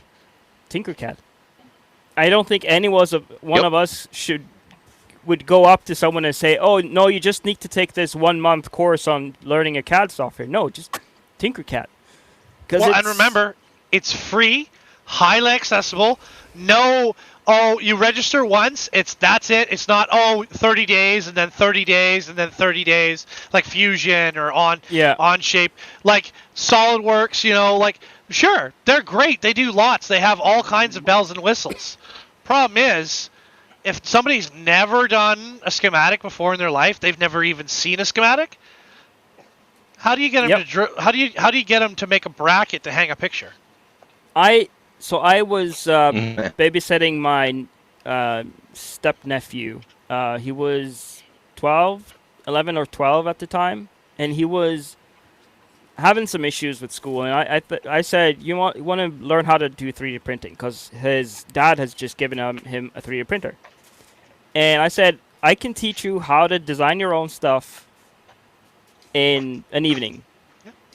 And I lied because it took me 10 minutes to show him Tinkercad. The only thing that I did was drag in a little box, and then drag in a negative box, and I showed him the derive tool, or Boolean tool, whatever you would call it. Group, that's what it's called, group tool. I showed him that, and the fact that you could drag and change the sizes of anything. And then I left him at that laptop for about an hour and a half. Came back, and he had made this really nice-looking snowman that he could print. An hour and a half. He went from not wanting to do anything. I showed him that couple of minutes, and he just took it. It's so easy. Tinkercad is so underrated as a software. I'm glad to move to another program. But as a content creator, I am familiar, I am happy with, and I like the end result that Tinkercad will give me. If another company were to approach me and say, hey, do you want a year of SolidWorks? Because remember, I've been using Tinkercad 7 years now. So, do you want a year of Fusion? Do you want a year of SolidWorks? Do you want a year of Shaper? Do you want it? Yes. Do you do you want me to do tutorials on it? I will show you from 0 to 10. Because I can make anything. Because all you have to do is think about it, and then you just make it real. And it's like I was saying earlier. Like my machine, my mill runs on Marlin. Mm-hmm. And yet I still come out with beautiful things, beautiful programs. I just haven't gotten into metal yet because I'm having trouble getting a hold of some metal. But what I make ends up always nice, always useful. And we actually have been starting working on different options with the Snapmaker, right? But it's one of those things. Is like what matters to me is people adding to the world. So if a bigger company wants to come along and say, "Here's a year," because that's I won't go for a 6 month, I won't go for a 3 month trial. I will take your program and use it for a year and teach people 0 to 10. We can build rockets if you want. I don't care. Oh, but you don't know how to do it, Maker. So, give me a year. I will know how to make anything you want me to make. Period. No ifs, ands, or buts. Yep. Oh, absolutely. I think there's a lot of people in this hobby that are like, you need this software because of this, you need this software because of that. But I think at least these people in here, we can all agree that if a software gets you into our hobby, we don't care what it is. Agreed. 100%. If it gets you making, if you gotta draw it with pen and paper and take a picture and throw it into AI to do it, I don't care. Mm-hmm. Just do it. Add to the world. The world has gotten we talked about this on my show today, but the world after COVID, the world got real small. And right now, I'm gonna end up on a rant. I'm not doing a rant. Not gonna do a rant. Not doing it. I think we are all about the creativity and making and sharing, having fun, taking the seriousness out of it. Yep. Like someone once said, you should never take life too seriously. You'll never get out alive. Yeah, exactly. Facts. Dude, if you want to make a 3D printer that makes food, go ahead. If you want to make a 3D printer that cuts aluminum in a fluid base, go ahead. If you want to make a 3D printer that mills, go ahead. I don't care. But in turn, if you want to make a rubber ducky that squeaks, I don't care. Just add to the world. Like, again, we were talking about how much you guys do the hot rodding side of 3D printing, and I'm more like the commercial side. Right, not even there. I don't know where I sit in all this, but my point is like, do I still want a rook? You know I want a rook. Ken, yes. You know I literally want a rook, and I would build it. You know I want one. Is it dual extrusion like I want? No. Does it color change like I want? No. Would I still build the thing? Yeah. Yes. Yes. Yes. Oh, the rooks are on sale right now. Promote. Do it. West 3D has a sale on rook kits. So they Alex, have the last batches. How much are they? Alex, what? $229. Oh well, that's pretty good sale. I don't know why there's so many flies in my house. They just all appeared today in the garage, in the house, everywhere. That's one of the reasons I keep having to move around. The flies are invading the workshop. It's driving me insane. Flies go for sweet things. It's true. I was about to say the same thing. Because you're so sweet, Alex. You're such a sweetie. John, I agree. I agree with both what you just said, John, just so you know. And yeah, so what? Let him shill. Let him sell his stuff he's proud of. Do it. I want to hear it. I want to hear Alex go off on blasters because Alex just cut a deal on blasters. I want to hear Kern go off. Well, he can't talk about it yet. But when you're ready, when you're allowed to talk about it, Kern, I want to hear it. You know I do. Is it shilling, though, when it's your own thing? Yes. That's just self-promotion. Which is shilling. But is that I mean- a bad thing? No. I don't even have the printer. I can't even show it, even though I'm part of the design team. I can't even show the thing. All right. That's so how much I like everybody it. wants to know. I have a special on Brussels sprouts. Perfect. We call those alien brains when I was a kid. Alien brains with butter and bacon, a little bit of cheese. Yum yum. Yeah. You know, I've got merch. Cap's wearing it. Brad's wearing it if Yeah. you want it. There's a link in the description for my fourth wall store. That's what I want to hear. Listen, Yeah, yeah. I It's don't just come been to this updated show. this week. It's Perfect. just been updated this week. Cleaned up some old designs. I want that one refreshed. with the star. You know the one. Yep. Come and take it. Yep. You know I can't say nothing about it, but you know I want that one. I wore one of those to Murph. I really You liked did? it. But He my wants the one that'll get him canceled in Canada. absolutely, that's the one I want. Yep, 100% Oh, wait. We need a shirt that says canceled in Canada. value. I'm gonna paste in the I- thing for the road I kits. do. Let's be very clear, because it's the reason why I always get invited to this show, as I am not a member of the Rugrats crew. I do what I want, and I make what I want, and I try to teach people the other thing. I will be very clear, though. I do say, because I want to be international, I am very careful to respect all the laws around what I do. And there are certain things that I cannot make no matter how much I want to, no matter how much I realize that they're not a problem, that I cannot do because it would damage my opportunities to travel the world and meet you lovely people. So, I just like you to know that whether you like it or not, you're a part of the Rugrat crew. mm, I hate to break it to you. You got adopted. there it is. Yeah. Yeah, we all need a crazy Canadian, right? I have about 3 of them, so I'm collecting like Pokemon cards. So, Gotta catch them all. so there's a guy, I can't remember his name, but he redid the one of the what was that A song or something? Demon Hunters, one of the songs from that K-pop. K-pop thing about Canada. Oh my god, it is so hilarious. Apparently, something has every happened time I in hear it, I Wade. think of Maker Millwright. Something has happened, and Wade is in a green room that doesn't exist. So I told him to close it out and reopen it. Yeah, EV Mux is being a little weird. I was trying to figure out why I was posting 1s and 0s earlier. So yeah, I sent you a screenshot. I am actually logged into my account. Yeah. It's So- all right. It's all right. EV Mux does I'm some like, stupid what the stuff. heck is going on, man? I can't even chat as myself. If you don't believe me, ask Maker Millwright about the day that he kept getting kicked out every time a fellow Canadian joined. Yeah, yeah. That's just because EV Mux hates Canadians. I What? posted a I Only posted a one link in the Canadian. private chat if anyone can Yeah. post that in the public chat. I can do it. I have admin privileges. I'm trying to find that buck converter for this thing, and evidently my peak umbilical quit putting 5 volts. And if the Aussies would have me down under Maker, There we if they had a purpose, like, because remember, I only travel for events because I'm not a big fan of vacations. If the Aussies had me down, I would be down there causing mayhem and chaos. I spent 2 months in Australia, and it was wonderful. Welcome back, Wade.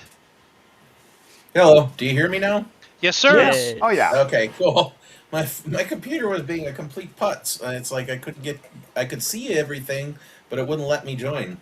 Yeah, it It's might have not been. We didn't see you EV at all Mux on is the being green room. stupid tonight. Oh yeah, it's been real dumb. It keeps telling me I'm out of storage, and I've deleted all the recordings. So who knows?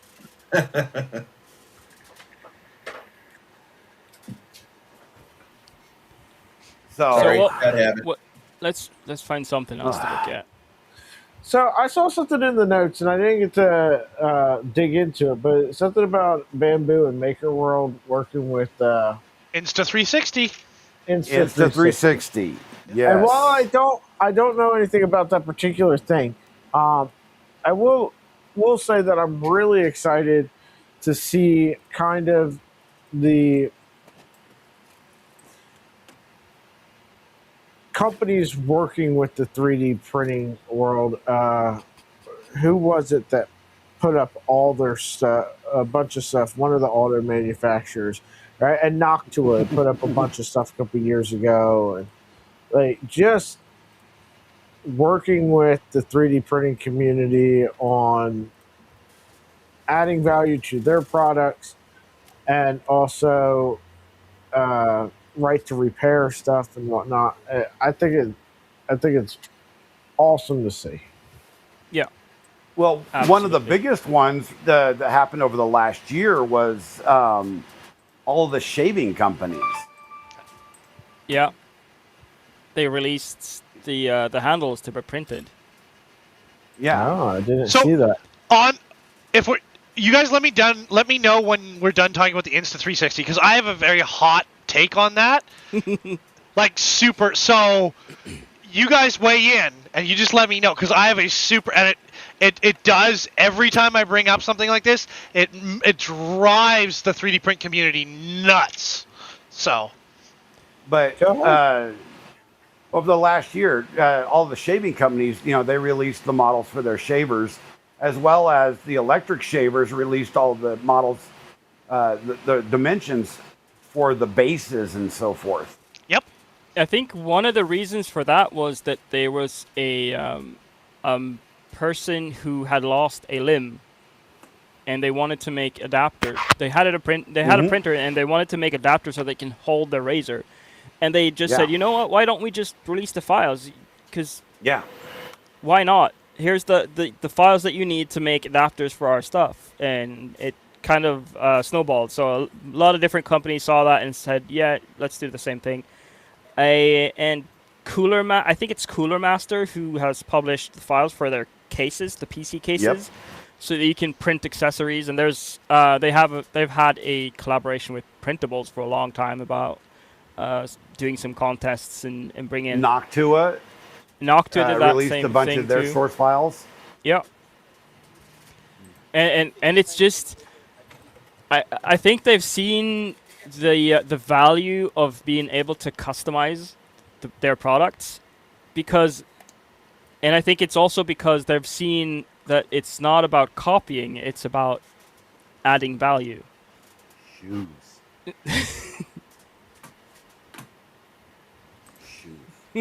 Heathen's talking about shoes.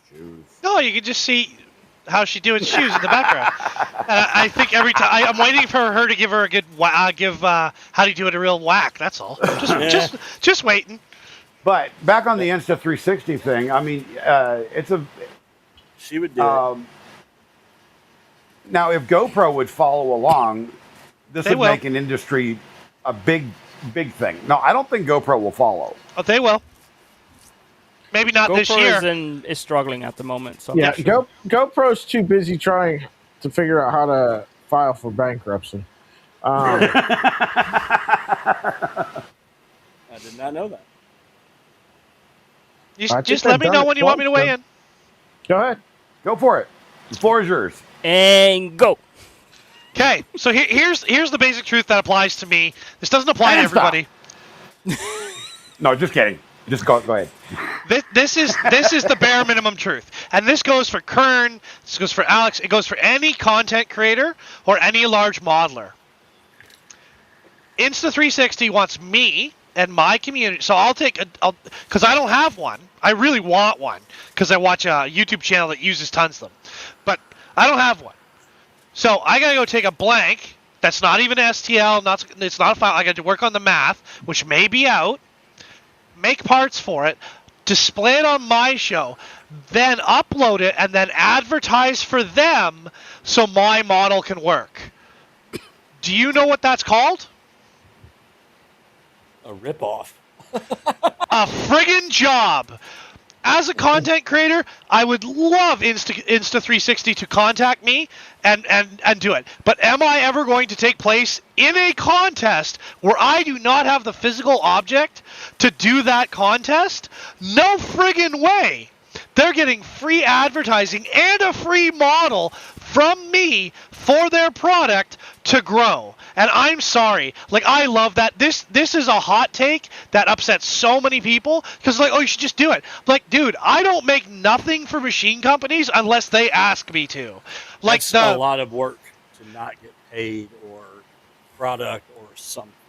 Correct. And for it not to be popular, but yet it's time and effort and creativity on my behalf? No, thank you. It's like I have parts that I will never release for the Snapmaker until Snapmaker asks me to release them. Till they ask me for the work. Because I love being part of the open source community, but that stuff's all going to be free, and there's not going to be any processing on my side of it, and it'll just go out into the wild, and then no thank you. As a content creator, and this is my full-time job, which irritates people, it's not a good deal for me. It's not a good deal for you, Kern. It's not a good deal for Canrog. It's not a good deal for any content creator because you do not get the product. You just get a chance at having the product. No thank you. And remember, they're giving away let me look at the thing. I think they're doing 3. Yeah. So here's the thing. You've got to remember that there's multiple sides, right? So there's yours, right? Yes. Where it's like, if you do something well, never do it for free. Correct. Right?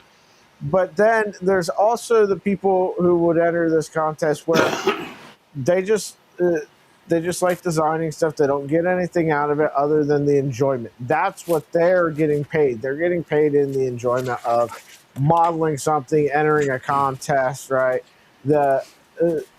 That's fun for them. Oh, and boy. If it's fun and they hold that holds value for them, then fine. If you're looking at it from a point of view of, this is what I do, why would I do it for free for somebody? That's a legitimate viewpoint too. Everybody's at a different place in life and what they enjoy, hobby, business, whatever. So, yes, some people it's not going to make sense to. Some people it is. There's 3 cameras. I enjoy making models too, and it's like I've gotten into a few things where it's like I am so not into this design, it's torture. Yep. I think that is the thing that differentiates people here, because we have people like Maker Millwright who makes a living out of the things that he makes, and then you have people like me who I have both sides. Yes, I'm a content creator. I don't make stuff for free unless I want to make them. Agreed. That is my big thing. Yes, I do sponsored videos, and yes, I get products to make content, but I'm also in that position where I don't have to. That is the big difference between me and Millwright, is that I have total freedom. I don't have to make money on content. It's also a thing that it took me like a year to figure that out, that I don't have to make money. I can just have fun. And if I see a contest about designing a product, unless I immediately say, oh, I have a great idea that would be fun to make, I don't do it. It's not like, oh, this is a contest, I can win something. I'm going to sit down and spend hours trying to figure out what to do. No, I'm not going to do that. Well, I'll also point out with this contest, being creative, being weird, doing the things that I do, like, for example, the thing needs a cross handle on it. So anybody who goes and takes that idea, go right ahead. But what it needs, because my hands are no good, so you need the... Oh, it's Phil! Hi, Phil! Hi, guys. How you I doing, just finished buddy? my run. It's freezing. It's not Let me know where I do this freezing. thing. Was it 20 degrees out? Let me look. 7. Okay, it's cold. Never mind. I take it back. Bill, what was Welcome chasing you? the Down Under maker where the toilets flush backwards and so do the 3D printers. Yeah, the printers all print counterclockwise. Yeah. What when your prints are when it's pooping and purging? What direction is the purge wrap? Just curious.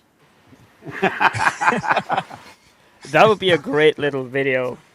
If someone in the Northern Hemisphere would get a macro made that would make that spiral, and then send it to Don Undermaker, and he could test it. Because if it goes the other way, in the majority of times, we have a conspiracy theory on us. I'm in the upside down, guys. Yeah, Yeah. you're in the upside down. That's right. Yes. Just go to Z50 and then extrude 100. I was wondering, like, how which you way stand does tied it to the curl? Earth without the seatbelt on. You're making me worry. They're all Magnetic boots, magnetic. man. They're all magnetic. But yeah, So here's sorry, go ahead, Phil. I was just saying I have to drive to get home, otherwise Mrs. Maker's going to go mental at me. So Nice. I'll be here, but not looking at the camera. Okay. Hey, Millwright, this is how the best way I can explain Australia to you, and you're going to relate to this. You know how when you're at a rep fest, and you might drink too much, and you got to go outside and hold on to the grass to keep from falling off the earth? Yes, sir. That's the feeling that Phil has all the time. Yeah. But to the Insta360, I have a perfect recommendation for anyone. If you want it, I'm unlikely to do it. I have problems with my hands, and there's lots of creators that have problems with their hands. There's lots of people that have problems with their hands. Make a pipe that the handle of the camera fits into, put a handguard on it, texture the pipe, and then have a position where you can push the on button. That is my suggestion. I'm not going to do that, but I absolutely highly recommend that. It won't do well because it's not cute, but at least whoever has that camera isn't going to drop it every chance they get. And I know Canrog can agree with this. Alex can agree with this. Actually, Kern can agree with this. So there you go. What? Because we're old? Because none of your hands work right, you weirdos. Yep. Uh, I think All that's those years of something we all self-abuse have come in back to common. bite them. I think we all have issues with our hands. yep. So I actually have another question for Wade, and I just thought about this. Sure. What's the next big thing for Mandala Rose Works coming down the pike? Oh. Good question. He could tell us, but he'd have to kill us. Well, actually, I would say the next big thing is what I just made live today, and it's a dual rail gantry system for the rat rig. Nice. So So you're what it saying does, I need a rat rig? well, it's working out so well on the rat rig. I'm actually considering making a version for other printers as well. But basically, what it does is you still only use the top rail for attaching the carriage to, but you get another cheap throwaway rail, even a Ziltech rail, and you put it on the bottom, and that replaces the extrusion or the hollow tube or the titanium tube, and people are just, I mean, I've had 8 people testing it for literally several months, and they said that they've never gotten such a good first layer. So it I'm gonna can find pretty much this on your eliminate site. That's bimetal fantastic. effect. And it's literally like 5 minutes start to heat up to start printing. They don't need to wait for the gantry to stabilize or anything like that. Is It's this on under, your site, Wade? It's under rat rig. Yeah, What's that? Under it. I was trying to find it. Oh, here it is. I And found I'm it. gonna see if I can grab a picture real quick. I know I've got one. So, Wade, you do Yeah. custom CNC parts, right? You can do fully custom.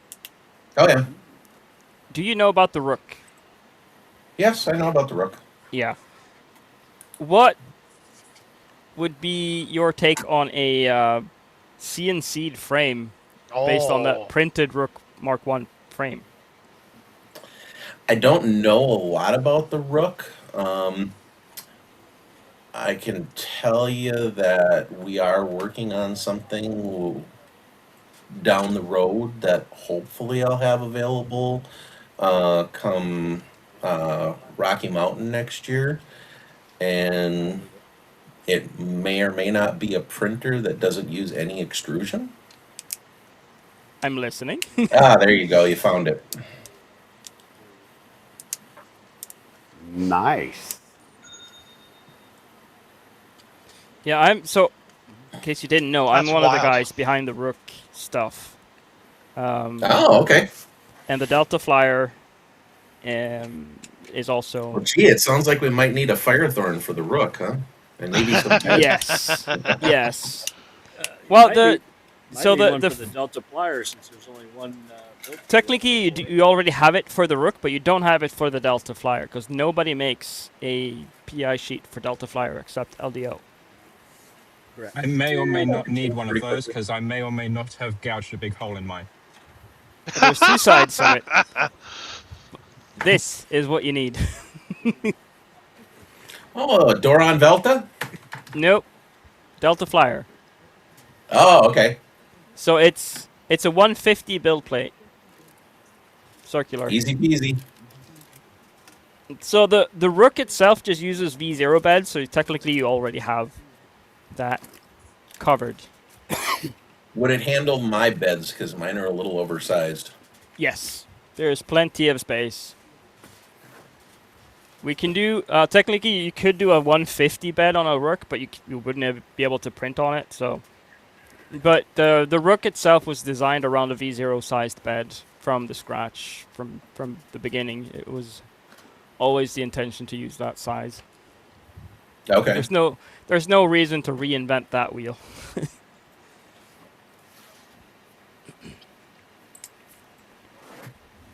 Because I have the Rook 2020, so the extrusion version of it, but then I also have the Rook Mark II, which is not, there's no kits for it yet.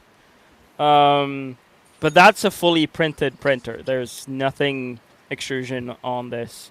There's rails, that's it, but fully printed. So, yeah. Well, if you need any CNC parts for it, let me know. I always like working on projects like that. That printer would probably be a bless good all. candidate for a fully CNC'd printer, but it would be a big undertaking. It would need, just because the parts are designed for 3D printing and not for CNC'd, so I would have to redesign the frame for CNC, but the shape is there. Because right now, the way the printed parts on that works is that there's 3 arms. You print like that. So to CNC that, you would need a huge block and take away a lot of material. But if you could cut that down into smaller pieces that are easier to CNC, and it would be way better, I think. Yeah, you wouldn't want to buy a block guys. that big anyway. Yeah. Sorry to interrupt. Time for me to bail. Catch you guys. Have Safe, fun. brother. All right, Phil. Maybe I can bring the thing in here. Take off the filament. So the Rook Mark II is, if anyone hasn't seen it, it's this guy right here. Ooh. Nice. I'd like a closer view. If you could get one of those over here, so I can take a look Yeah. at it in person, that'd be great. So all the electronics are in the back. Ignore that the green panel. That was me. Oh, so you printed the frame straight up in one big block. No, it's so the way the frame works is that it splits right here, and then right here, and the same on the front. It splits in the middle. So on the middle of each direction, it splits. So each corner is one piece. So this is one triangle here, and It's then made you out do of that. eights. Yeah, so you do that 8 times, and then there's a little bit of a top frame that goes on top of it. So that's what I'm saying. If CNCing this triangle part just doesn't make sense, you would have to redesign it so that this becomes one piece, and then maybe the top and bottom frames are just single pieces. But it's absolutely I doable. got a few ideas for you. Yeah, it is doable. I have been playing with that thought for a while. because we could cut down on material strength, because metal is more rigid than plastic. So, but it is a decent candidate for a fully CNC small printer. John Doe says there's another Rook Mark II when you search the internet. There's a Rook 2020 Mark II. Yes, that guy.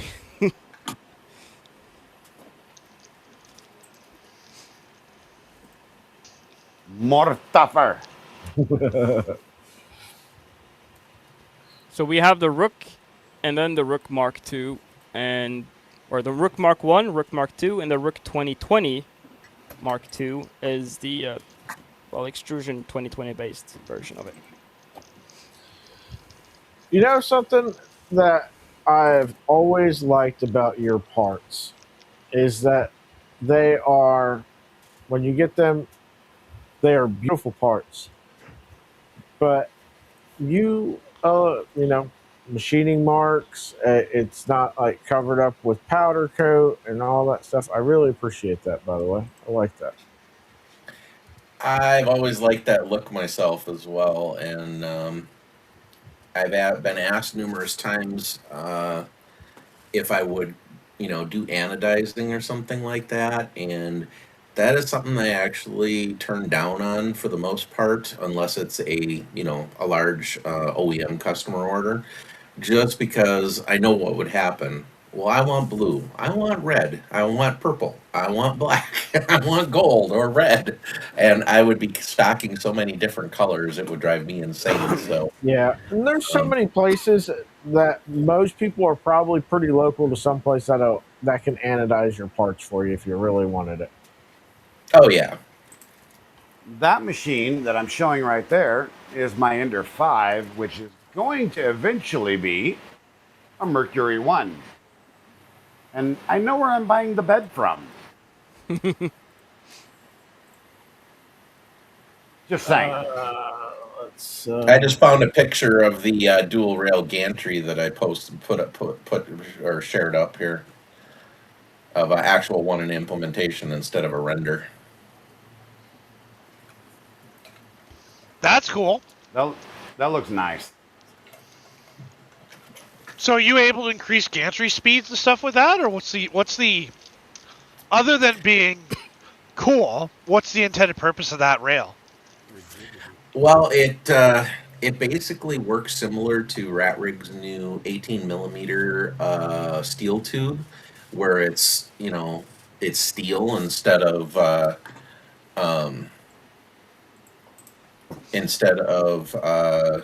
like aluminum or titanium, and it gives you the same effect as the steel tube, so you don't have to deal with the heat up effect and the warming up and heat soaking the printer for an hour before you can start printing.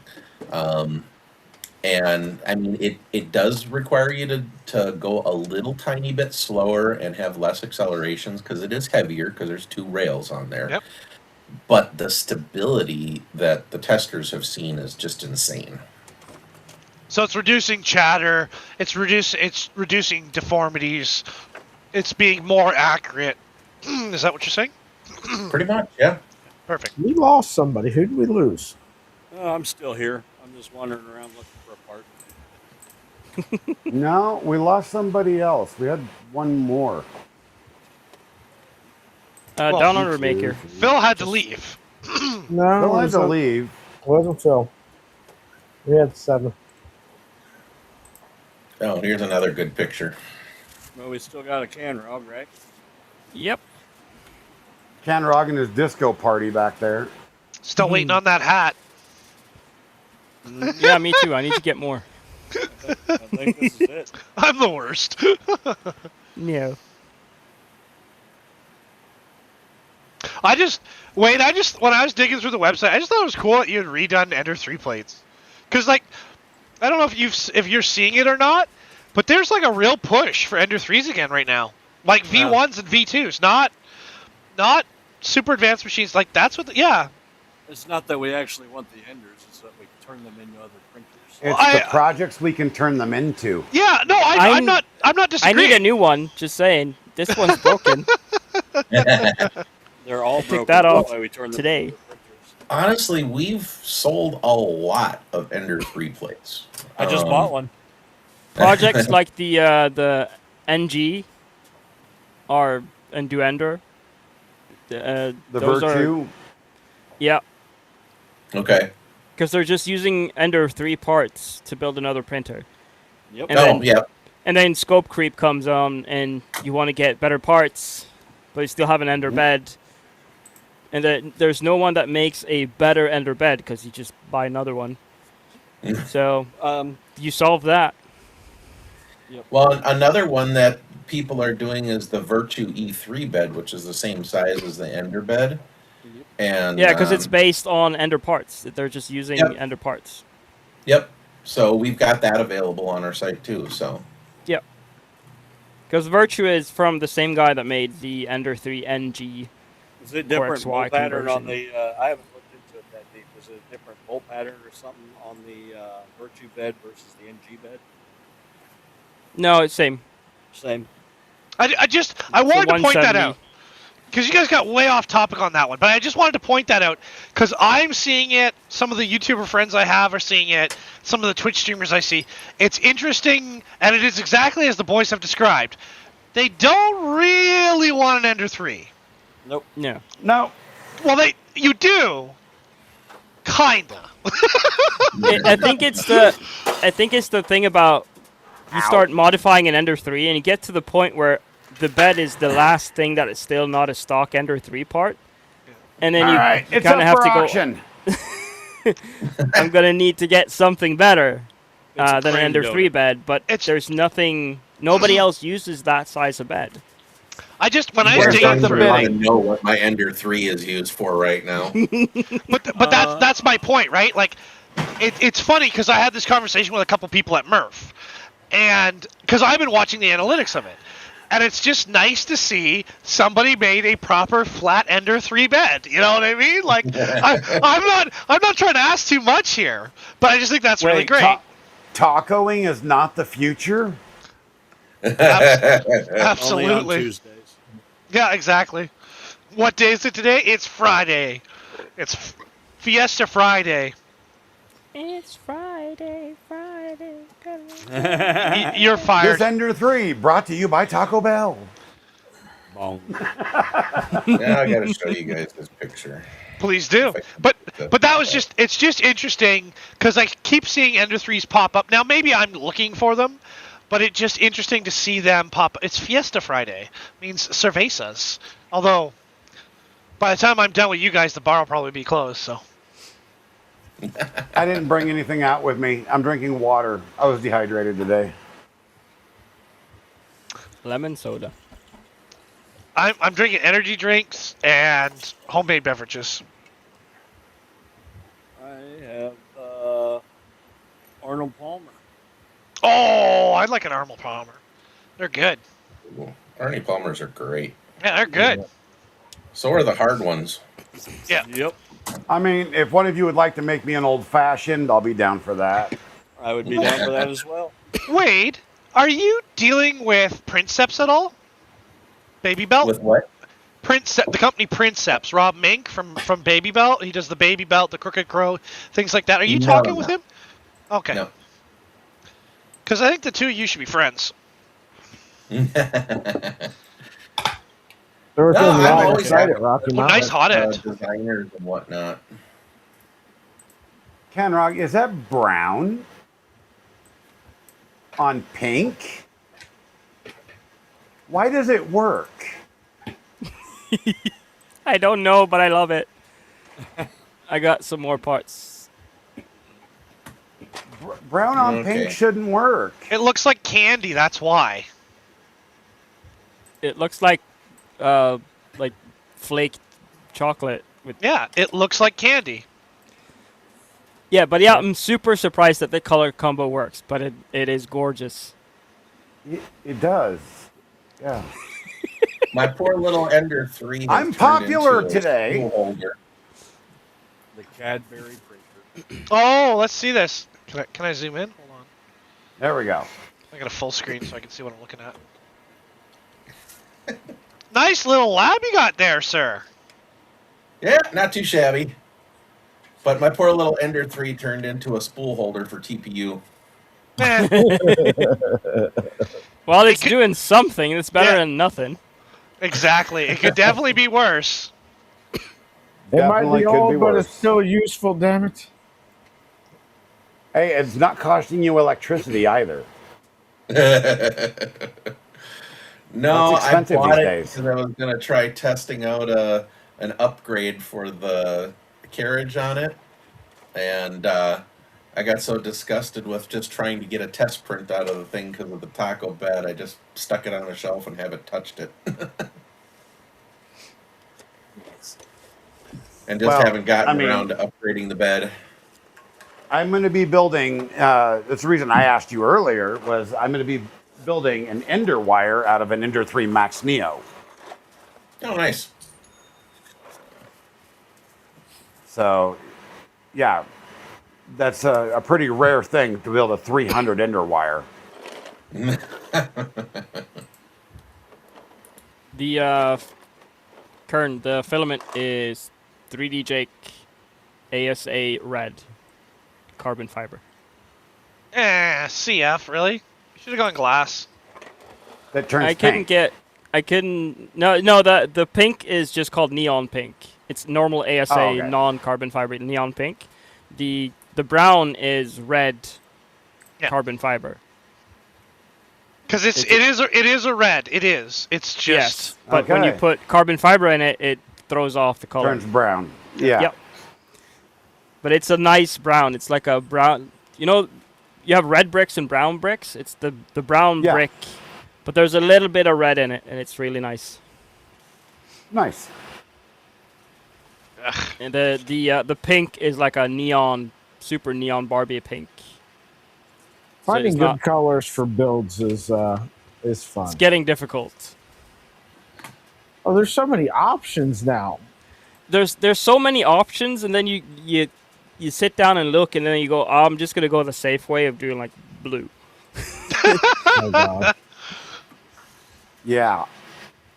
But like, so I do have my Deadpool themed rook that has fire engine red and black with silver accent parts.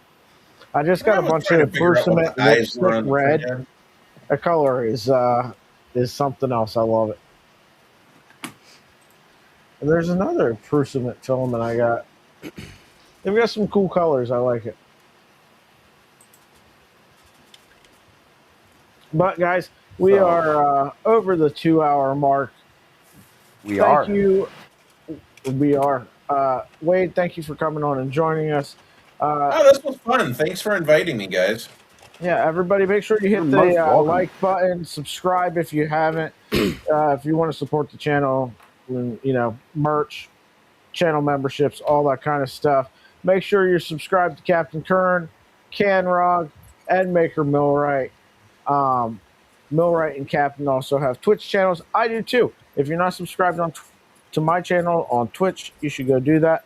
We're almost to affiliate, but we're doing all the blaster builds over there and then uploading them as VODs over here to YouTube because YouTube is, Difficult. yeah. Selective. They're selective. And Uh, go visit Mandala Rose Works. Yes, check out Mandala Rose Works. He's got a ton of stuff. I just perusing the site a bit during this podcast. You have so much stuff that I never knew you had, sir. You need a booth that's way bigger at these shows. Spring one of everything. The entire, all of Rocky Mountain is just Mandela Rose Works stuff.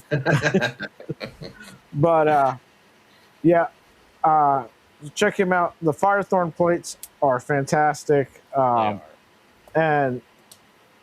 all of your stuff truly is. Thank you for coming on.